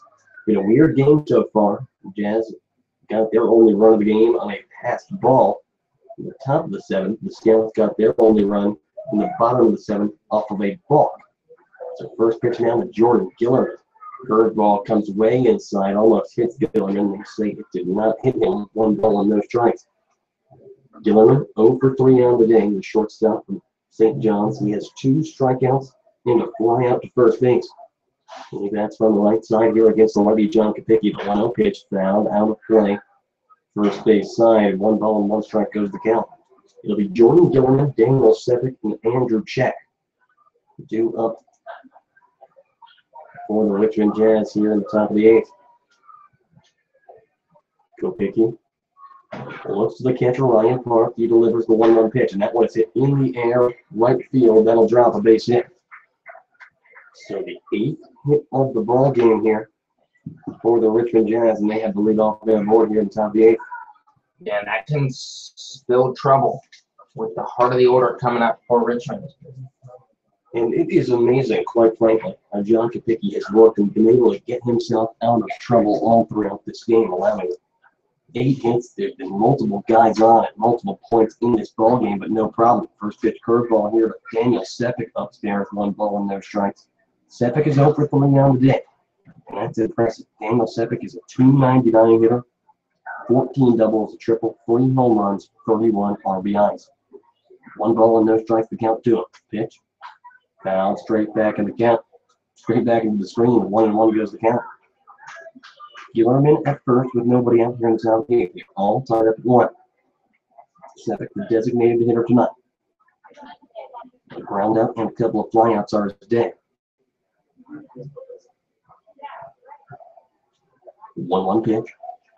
That one hit on the ground towards third. Roddy fields it, goes to second for 1. The throw to first for 2 will be in time. They're calling a 4-3 double play. Well, he leaves the pressure off of John Kopicki now. 2 outs to the top of the 8th. That's exactly what John Kopicki was looking for. I mean, you couldn't have asked for a better result there. Now you're going to have to face the cleanup hitter, Andrew Check, with 2 down in the 8th. Check, not a very fast guy unless he hits one out of the park. Kopicki has some room to work with. Check certainly always is a risk here. First pitch to him. Check swing. Did he go? Appeal to the field umpire says, no, he did not. Field umpire wasn't even looking, quite frankly. Field umpire was fixing his belt on that one, but Andrew Check against the Scouts prior to yesterday. 14 for 27, 10 RBIs, 2 doubles, and a home run. This guy is all kinds of a threat. The 1-0 pitch to him. Fastball right down the heart of the plate, taking a called strike 1. 1 ball and 1 strike with 2 outs here in the top of the 8th. 1-1 ball game between the Scouts and the Richmond Jazz. John Kopicki in his 8th inning of work. The 1-1 pitch. Swing and a miss, strike 2. Kopicki now ahead in the count. 1 ball and 2 strikes on Andrew Check. Check first in the league in RBIs, 3rd in the league in homers, 6th in the South Division in batting average. The 1-2 pitch. And that ball, a chopper, deep in the 4-hole. Fielding in his hands, Bourgeois. He throws over to first. In time, inning over. So John Kopicki allows the leadoff hit to Jordan Bowling with a double play, and then a ground out gets him out of the inning unscathed. No runs on 1 hit, and nobody left the board for the Richmond Jazz in the top of the 8th. We go to the bottom of the 8th. The Scouts and the Richmond Jazz still locked up at 1. Don't go anywhere, folks. We'll be right back. You are listening to the Xenia Scouts Baseball on the Xenia Scouts Radio Network.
We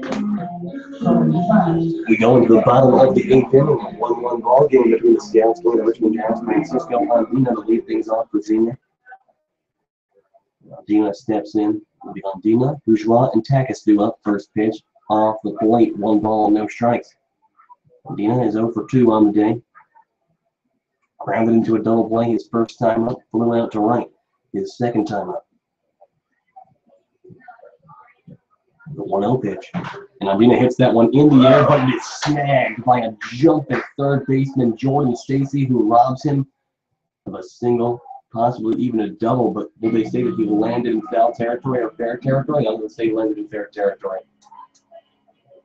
I guess it doesn't matter, obviously. With the angle of that ball, I think that would have been an easy double down the line for Francisco Andina. Absolutely. That's a killer right there. That was exactly the spark plug that the Scouts needed, but a good defensive play by Jordan Stacy. 1 away here for the Scouts in the bottom of the 8th. First pitch to Ange Bourgeois is a curveball taken all the way. A called strike 1. Bourgeois is 0 for 3 on the day. A strikeout and a couple of groundouts for the second baseman from Biola University. He bats from the left side here against the righty. The 0-1 pitch waved at and missed.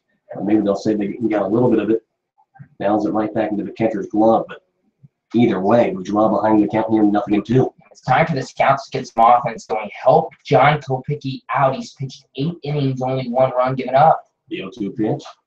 Foul back over the Scouts' dugout on third base side, 0-2. The best performance we have seen from John Kopicki so far this year by such an incredibly large margin, it's not even funny. Not even close the best performance from John Kopicki. And the best part is if you score here in the bottom of the 8th, Kopicki would only have to go through another half inning and the game would be over. The 0-2 pitch. And that one off. A sharp ground ball over towards second. Mr. Wilson fields it cleanly, throws over to first in time. 2 down for the Scouts here, who are not getting the offense that they have been desperately looking for so far.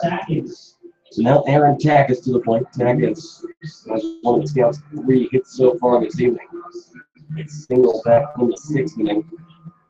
Seemed to almost have gotten something going for the Scouts, but it was followed up by a 6-4-3 double play that ended the inning anyway. First pitch to Takis. Off the plate, 1 ball and no strikes. 2 away here in the bottom of the 8th. A 1-1 ball game between the Scouts and the Richmond Jazz. Takis on the left side here. Against the lefty Alex Meyer. Meyer looks for the catcher, Chase to bonus. Now he delivers the 1-0 pitch for a ball. They'll say that one just caught the outside part of the plate to call strike 1. So 1-1 moves the count. Takis, the shortstop this evening, at .281 hit around the year, 2 doubles, 12 RBIs. Pitch. And Takis hits that one in the air over the glove of the shortstop, a base hit and go left field. Aaron Takis continues to stay hot here in this last part of the season for the Scouts. And a 2-out base runner. And an opportunity with another hot hitter to the plate with Kyle Casserole. Yeah, good work by Takis there. Took an inside pitch. Actually took it the other way, a little inside-out action there, right over the glove of the shortstop, Jordan Gillerhead. The Scouts now have a hit in 4 straight innings, but again, it's only been 1 hit in each of those innings. Casserole 0 for 2 on the day with a walk. First pitch to him, slider on the inside. They'll say that one found his own. It called strike 1. Maybe they'll say that his bat went, maybe he just didn't check his swing because that one didn't cross in the zone. There's no way. Who knows? Nothing on the count here with 2 away. The pitch. Curveball outside part of the plate, and Casserole quickly finds himself in an 0-2 hole. Aaron Takis at first here with 2 outs. The Scouts desperately need some offense here. The 0-2 pitch to Cass, way on the outside, 1 ball and 2 strikes, moving the count. A good job there by the catcher, Chase to bonus, for preventing that one from going to the backstop and allowing Aaron Takis to move into scoring position. Yeah, and Alex Meyer just trying to get Cass a fastball there, hoping he would chase a pitch outside. He just put it too far outside. The runner Takis goes. That one hit on the ground, a high chopper. That'll land in foul territory. Just in foul territory, maybe on the line. I thought that ball just got the line, and Czech was able to snag it before it went foul. Andrew Czech talking to assistant coach Ross Yoder now. I wonder if Yoder knows it too. Yeah, absolutely. Well, a good break there. The count will stay at 1-2 here. Looks like there was a hit and run on that one. So ball and 2 strikes. Takis takes a big lead here with 2 outs. The pitch. Fouled up over the backstop. We'll see 1-2. Casserole has been hot as of late. The first baseman from Wright State University has moved up to a .277 average.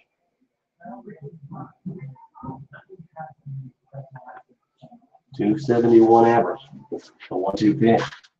Cass hits that one in the air, foul territory, third base side. Third baseman Stacy makes the grab as he falls to his back in foul territory on the third base side, and that will do it for Xenia. Here in the bottom of the 8th, no runs on 1 hit and 1 man left aboard for the Scouts. We have played 8 innings of baseball. The Scouts and the Richmond Jazz are all tied up at 1. So we got a nail biter here at Grady Field in beautiful Xenia, Ohio. You do not want to miss how this game will end. So don't go anywhere. We'll be right back. You are listening to Xenia Scouts Baseball on the Xenia Scouts Radio Network.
We go into the top of the ninth inning, and John Kopicki is out to pitch his ninth inning of work. Eric Connor to lead things off for the Richmond Jazz here.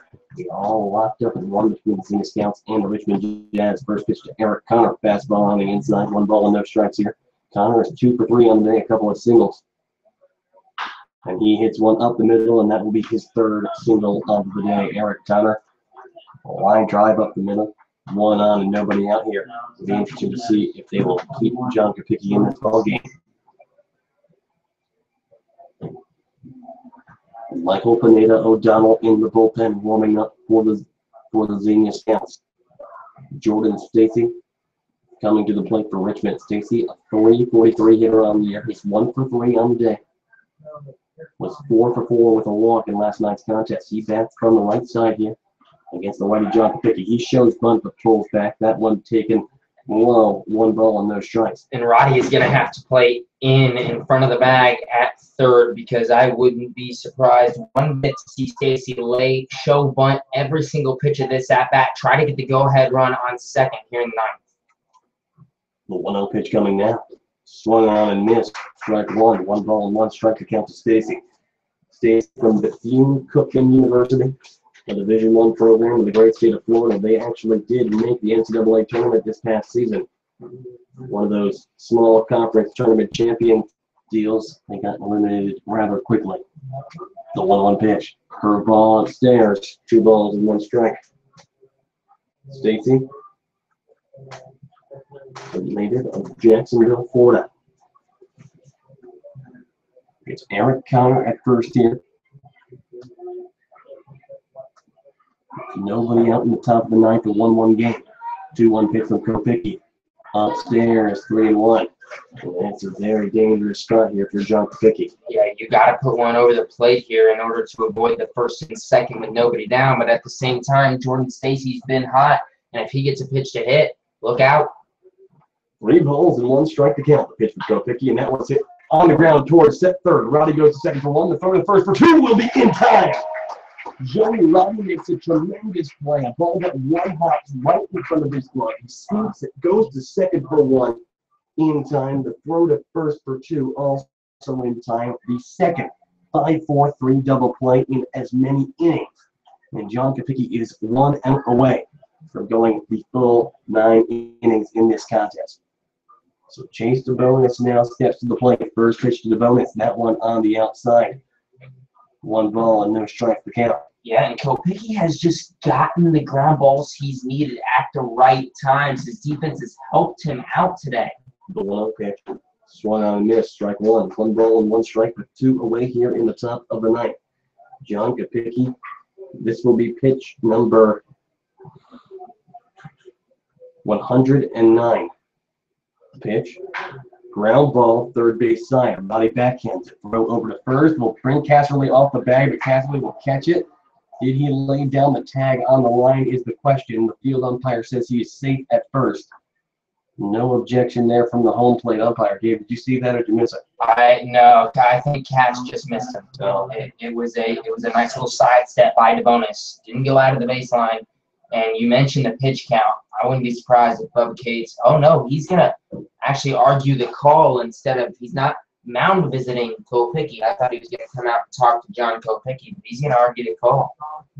It looked to me as if, I don't know, it's impossible to tell from this angle, but basically the ring explains the play to you. The throw over to first pulls Casserly off the bag. He still makes the catch, but he pulls Casserly off the bag like towards the line. So off the bag into foul territory towards the line. Casserly comes in and tries to swipe. Swoop tag. Yeah, swoop tag the base runner Chase DeBonis. The field umpire says safe at first.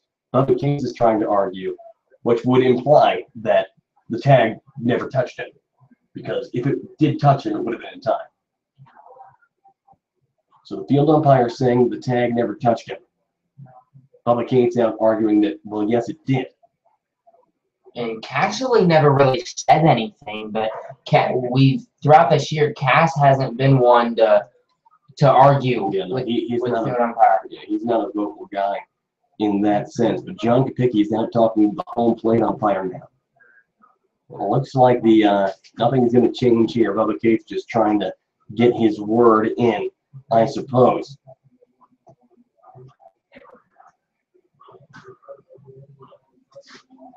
But now with Matthew Sykes to the plate. The go-ahead run over at first here with 2 outs in the top of the ninth. Tie ball game between the Scouts and the Richmond Jazz. First pitch, fastball, swing and a miss.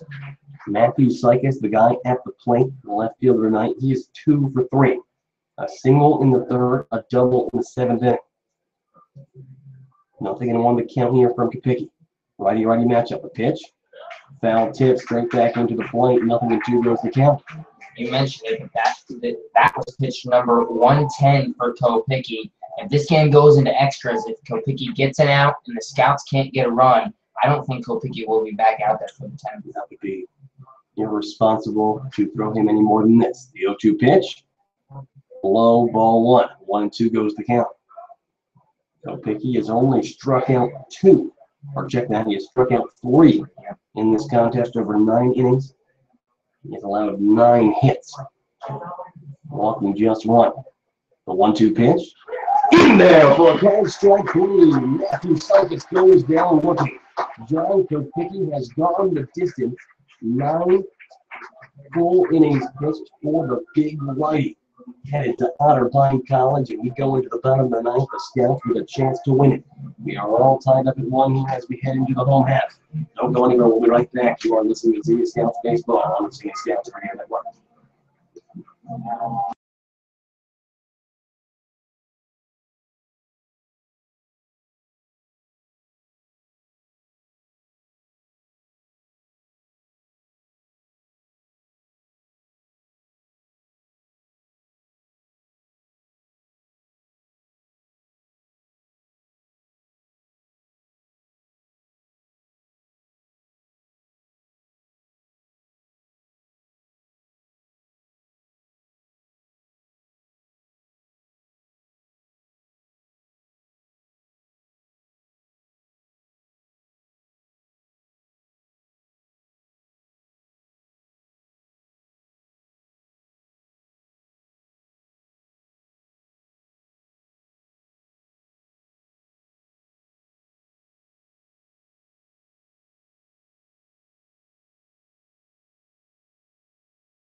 Off the bottom tonight for the Scouts. Number 25, Jordan Lambert. We go into the bottom of the ninth inning here at Grady's Field in Xenia. One tie between the Xenia Scouts and the Richmond Jazz. It's Jordan Lambert to the plate, Paul Donald Road, and Ryan Park. Scouts doing just 1 run here in the inglorious contest. A new pitcher.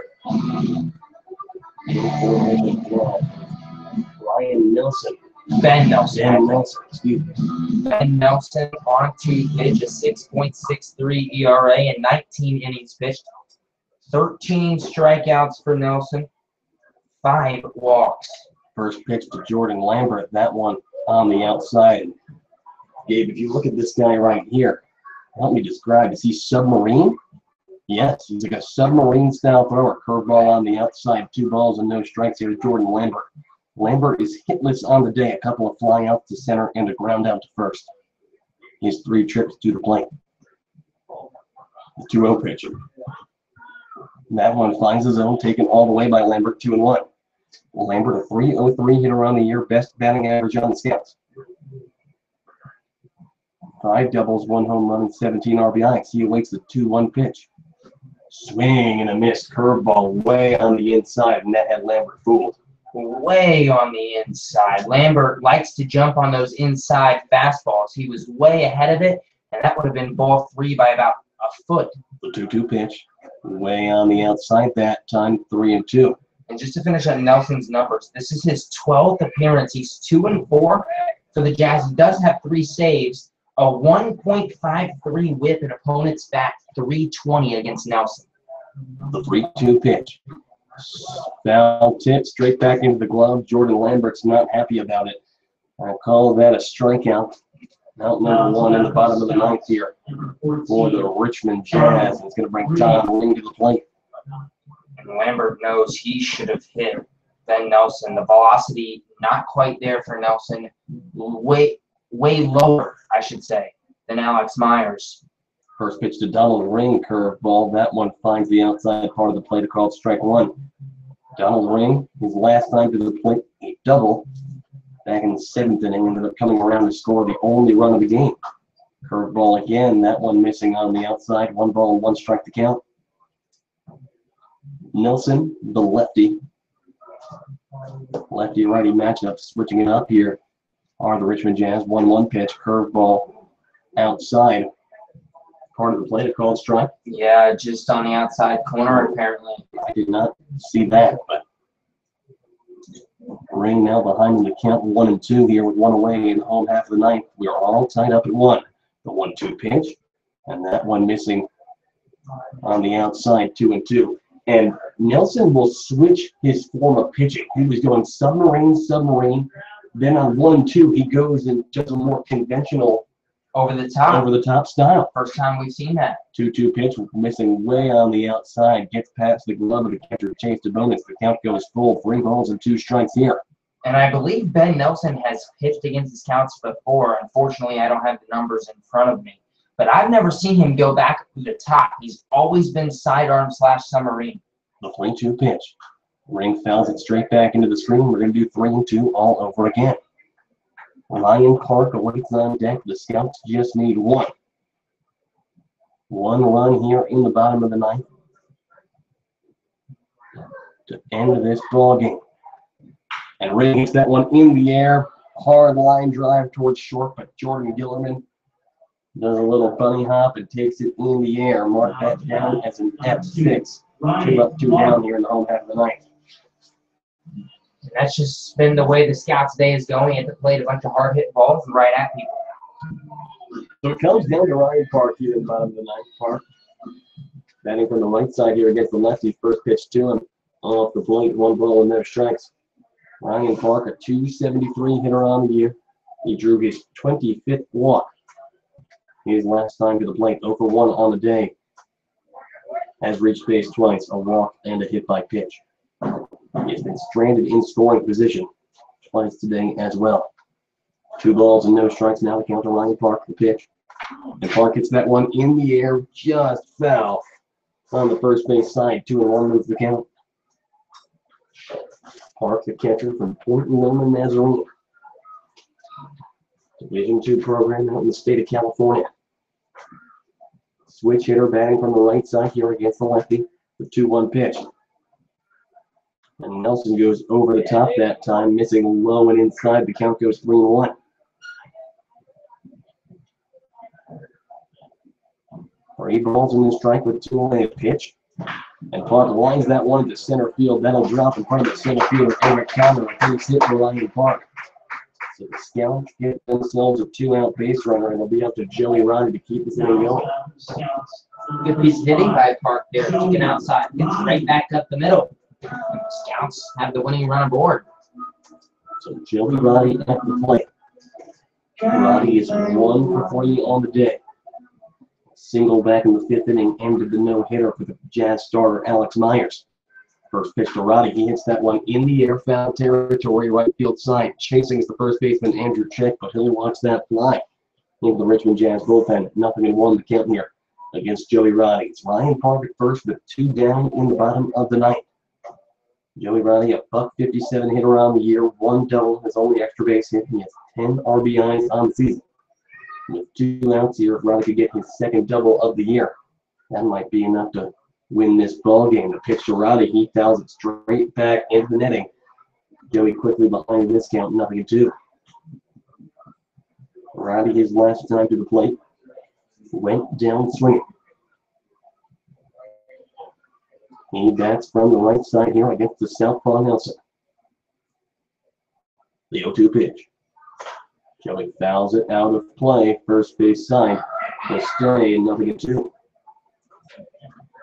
Scoring summary for today's game. The Jazz scored their only run of the game on a passed ball that brought a runner from third home. The Scouts scored their only run of the game on a balk that brought a runner from third home. Both of those happening in the 7th inning. The 0-2 pitch. Roddy fouls it back over the screen yet again. Joey Roddy doing a good job of staying alive here in the South. Exactly what I was going to say. The slow velocity from the pitcher, Ben Nelson. Roddy doing a nice job waiting back and fouling off pitches until he can get his in the zone. No balls and 2 strikes, but 2 away here. Pitch. And Roddy hits a ground ball over towards second base. The second baseman, Mitch Wilson, has it. Rolls it over first in time. Inning over. So we have played 9 innings of baseball here at Grady's Field, and that is not going to be enough. Free baseball coming at you. The 10th inning starts. When we come back, 1-1 the score between the Jazz and the Xenia Scouts. We'll be right back. You are listening to Xenia Scouts Baseball on the Xenia Scouts Radio Network.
A new pitcher into the game for the Scouts to keep going into extra innings. It's Michael Pineda O'Donnell.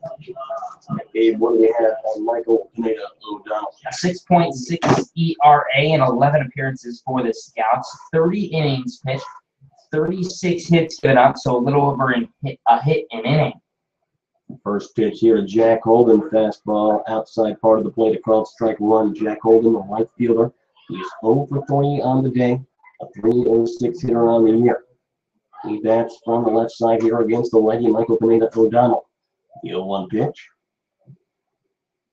Swung on and missed. Slider that time, and Mike's ahead of the count, 0-2. O'Donnell's given up 22 earned runs, 11 walks, 15 strikeouts. He's 2-3 with a save for Xenia.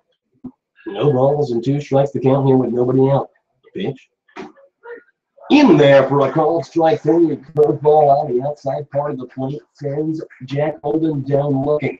The 6th strikeout of the day for Xenia Scouts pitching. The 1st strikeout of the day for Michael Pineda O'Donnell in just his first batter faced of the evening, of course. 1 away here in the top of the 10th. Jack Holden did not like that call. Stared down the home plate umpire afterward. That pitch did look a tad outside. So first pitch here to the leadoff man, Mitch Wilson. He bunts it foul third base line. Mitch Wilson, 1 for 3 on the day with a walk. A .331 hitter on the season. 9 doubles, a triple, a home run, and 20 RBIs. He bats from the left side here against the righty, Michael Pineda O'Donnell. The 0-1 pitch. Fastball. Outside part of the plate taken for a called strike two. Michael Pineda O'Donnell has been painting the corners so far here in extra innings.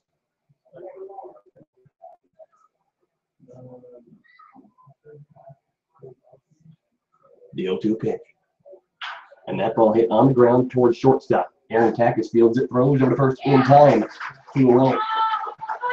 Good play by Takis to stay down on that ball. Ground ball deep in the hole.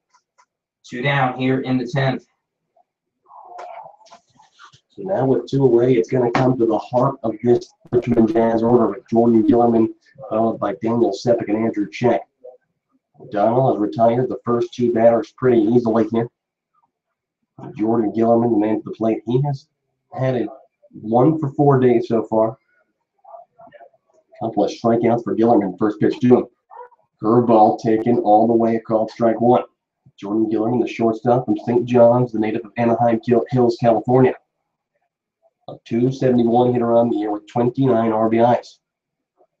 The 0-1 pitch. Grounded foul, third base side. O'Donnell ahead in the count, 0-2. O'Donnell has done a tremendous job so far. Painting the corners, getting ahead on hitters here. As the Scouts who allowed 10 runs to the Jazz in yesterday's contest, holding them to just 1 run through 9 innings so far. O'Donnell ahead on the count, 0-2 with 2 away. Pitch. Fouled out of play. First base side will stay at 0-2. And O'Donnell quickly getting ahead. Well, Jordan Gillerman has fouled off a couple pitches, but as long as O'Donnell's ahead of the count, he pitches much better.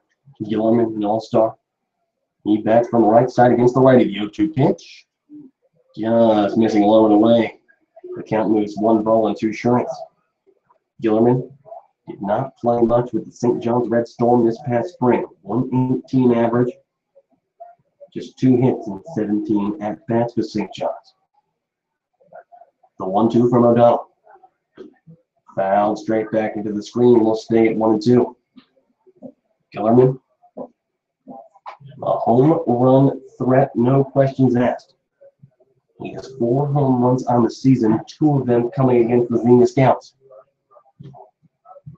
O'Donnell stays ahead in this count, though. 1 ball and 2 strikes here with 2 away. He looks to the catcher, Ryan Park. He sets and delivers. And that ball is roped into left field. That'll drop in front of Jordan Lambert, a base hit. So a 2-out base runner for the Richmond Jazz here in the top of the 10th inning. Another very talented batter that Michael Pineda O'Donnell will have to face here in Daniel Sepik, the 3-man in this Richmond Jazz order. You said it. Sepik 0 for 4 tonight, but we all know he has the power. Sepik, a 299 hitter, 14 doubles. That's the most in the Great Lakes League. 31 RBIs, that's among the leaders as well. First pitch is hit high, but foul, out of play, left field side. 0-1 the count. Sepik, one of just a number of all-stars on this Richmond Jazz team in the back line. 1 for 3 in the All-Star game. His only hit was a double. First in the league in doubles, 4th in the league in RBIs. Gillerman leads from first. The 0-1 pitch. Curveball taken on the outside. 1 ball, 1 strike. That was a good pitch from O'Donnell. Started on the inside part of the plate to Sepik. I thought that one might have caught the outside corner. He wasn't given the call. But the off-speed working for O'Donnell tonight. Sepik, a 5-game hit streak. If he doesn't get a hit here, that could be over. I wonder if that dude on the Locos, that hit streak still going, that 20-some-odd game hit streak. He had a 27-game hit streak. 26, maybe. The 1-1 pitch.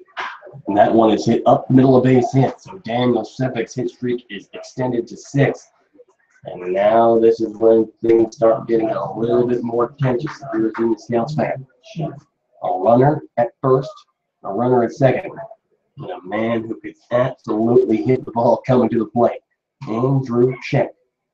Andrew Check, a .341 hitter, 8 doubles, 6 home runs, 37 RBIs. You heard that right, 37 RBIs. He bats from the left side here against the righty O'Donnell. First 2 off the plate, 1 ball and no strikes. Check, the league leader in RBIs with 37. 0 for 4 on the day. The Scouts need to get him out one more time here. The 1-0 pitch. In the dirt, 2 balls and no strikes. This is not what you want if you're the Scouts. O'Donnell behind in the count. Andrew Check sitting on a fastball here, waiting for his pitch. Check with 2 hits yesterday, 2 for 5 day. O'Donnell looks back, the lead runner at second. It's Jordan Gillerman at second, Daniel Sepik at first here.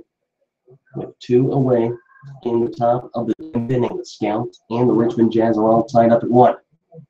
Check bats from the left side here against the righty O'Donnell. 2-0 pitch. Off the plate, 3-0.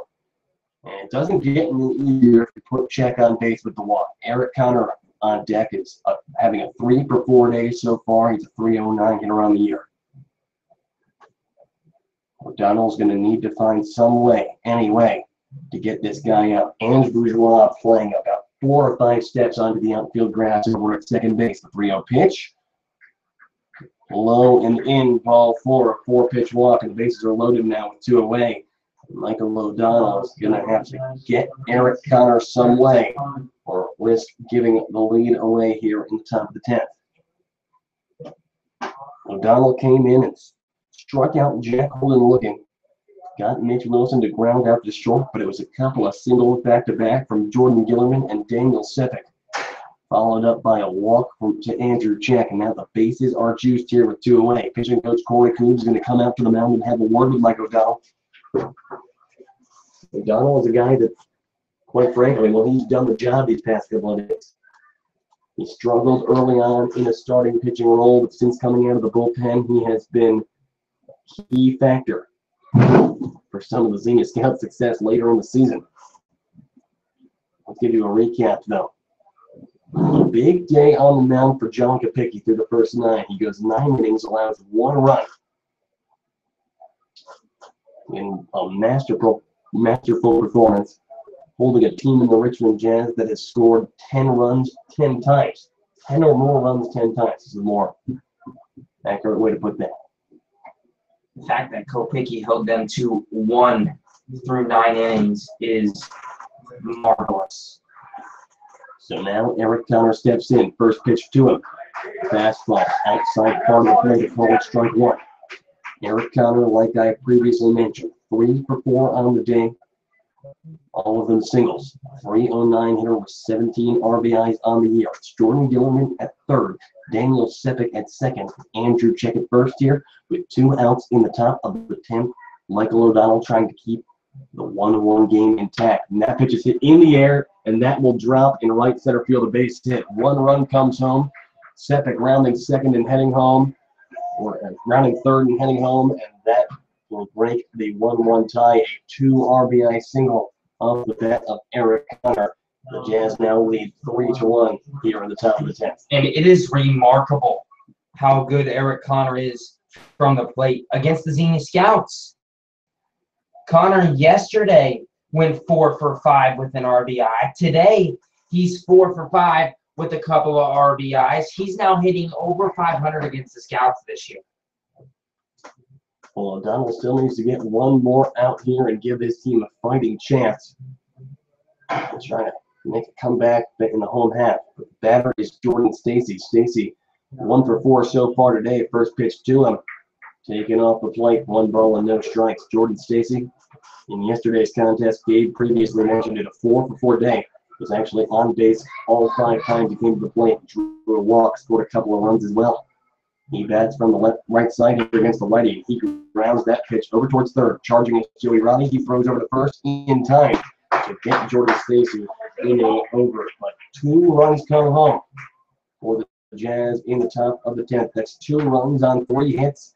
2 men left aboard for Richmond. We have reached the middle of the 10th inning. The Jazz lead the Scouts by a score of 3-1. Xenia's going to have their chance to make the comeback when we come back. So don't go anywhere. We'll be right back. You are listening to Xenia Scouts Baseball on the Xenia Scouts Radio Network.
We go into the home half of the 10th. The Scouts trailing by a score of 3-1. They'll need a couple of runs here to keep this game going at least. First pitch to Lottonville, swing and a miss.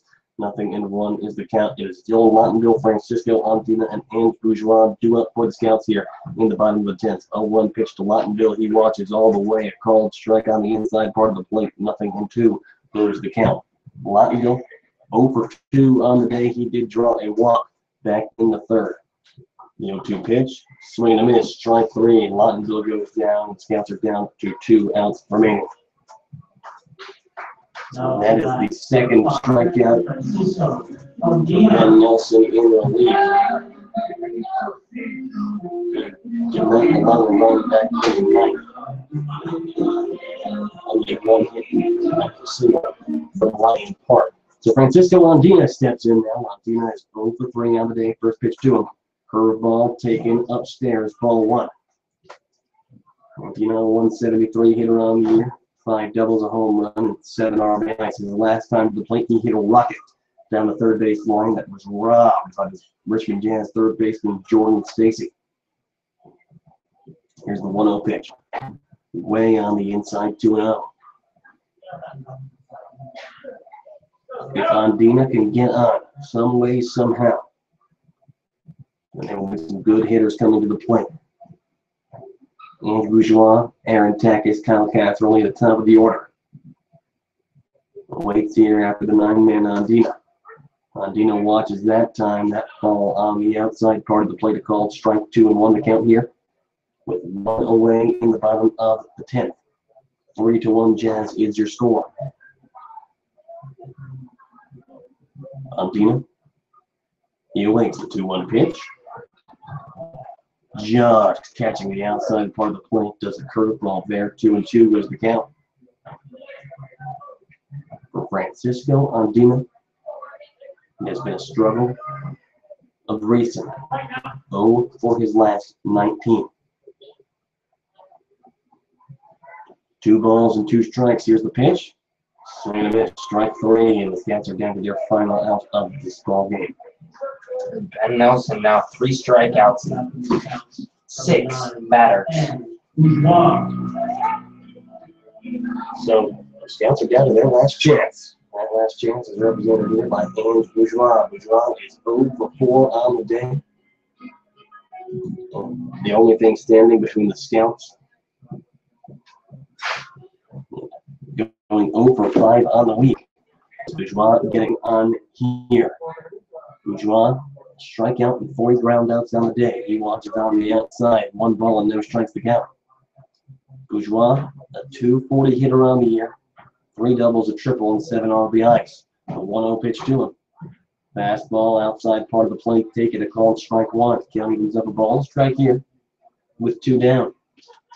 Richmond, the second baseman from Biola University in the great city of Los Angeles. So he steps back in. He bats from the left side here against the lefty. Curveball upstairs, 2-1. Sometimes the strike zones of these umpires confuse me. So that one looked to be good, and some of these other ones look to be a bit on the outside, but we shall take it nonetheless. 2 balls and a strike here with the pitch to Bourgeois. That curveball does find the zone and scouts down to their final strike of the game. Bourgeois has been good to get on base most of the time.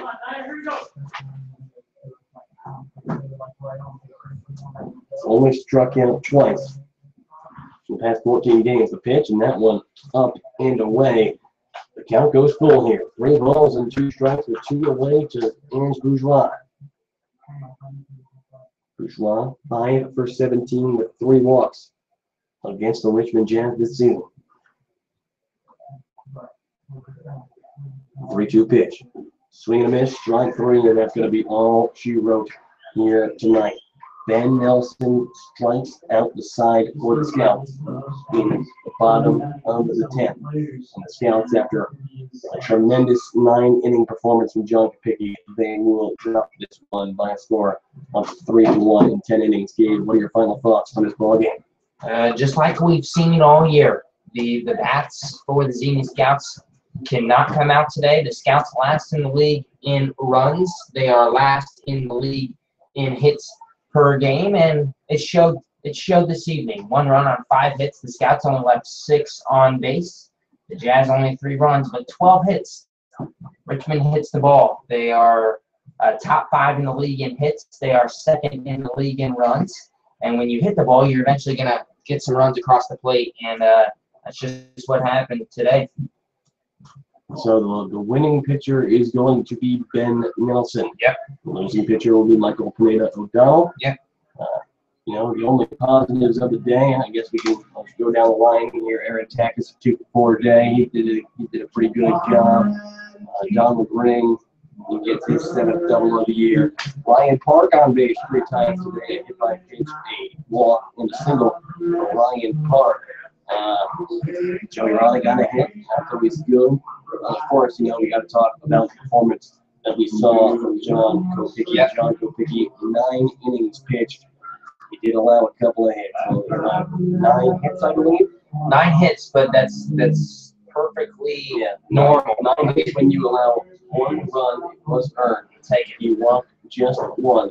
He struck out 4. So John Kopicki is heading over to Otterbein College, where he's going to continue his collegiate career at a new school, Monroe, and Westerville, Ohio, hometown Gabe Genovesi, and play alongside his scout teammate Ben Beachy over at Otterbein. And just looking at the improvement that we saw from him from some of his early performances when he was walking 4 or 5 guys, not just in a game, but possibly in a row, depending on what day it was. So we have seen improvement from Kopicki, and he's an absolute champ. Scouts could not put any runs behind what was a tremendous performance from their starting pitcher tonight. So, you hold the top scoring team in the league to 1 run through 9 innings, but you fall anyway by the score over the Richmond Jazz 3. The Xenia Scouts 1. The Scouts now fall to 15 and 20 on the season. There's 5 losses in a row for the Scouts. The Jazz will move to 22 and 13 on the year. So they continue to have an impressive season for themselves. So we are willing to step off, and they actually have a day off tomorrow. What are you going to do on your day off? Hang out with me and Grady? I was just about to say, the whole team going to the Dragons game tomorrow. That'll be fun. That's my So, nothing like baseball on your off day. It's your job before you talk about baseball. So I am Alix and Gabe Genovesi for us and the entire Xenia Scouts family. Thank you for joining us tonight. We hope to have you back with us on Tuesday as the Scouts take on a team North record men, the Hens and Joes, in the final 2 games between those 2 ball clubs in the 2017 season. So 7:05 Eastern Standard Time start on Tuesday, and we hope to have you back here with us. Scouts dropped this one, but hope to get back on track on Tuesday. Hope to see you then. Have a good night and God bless.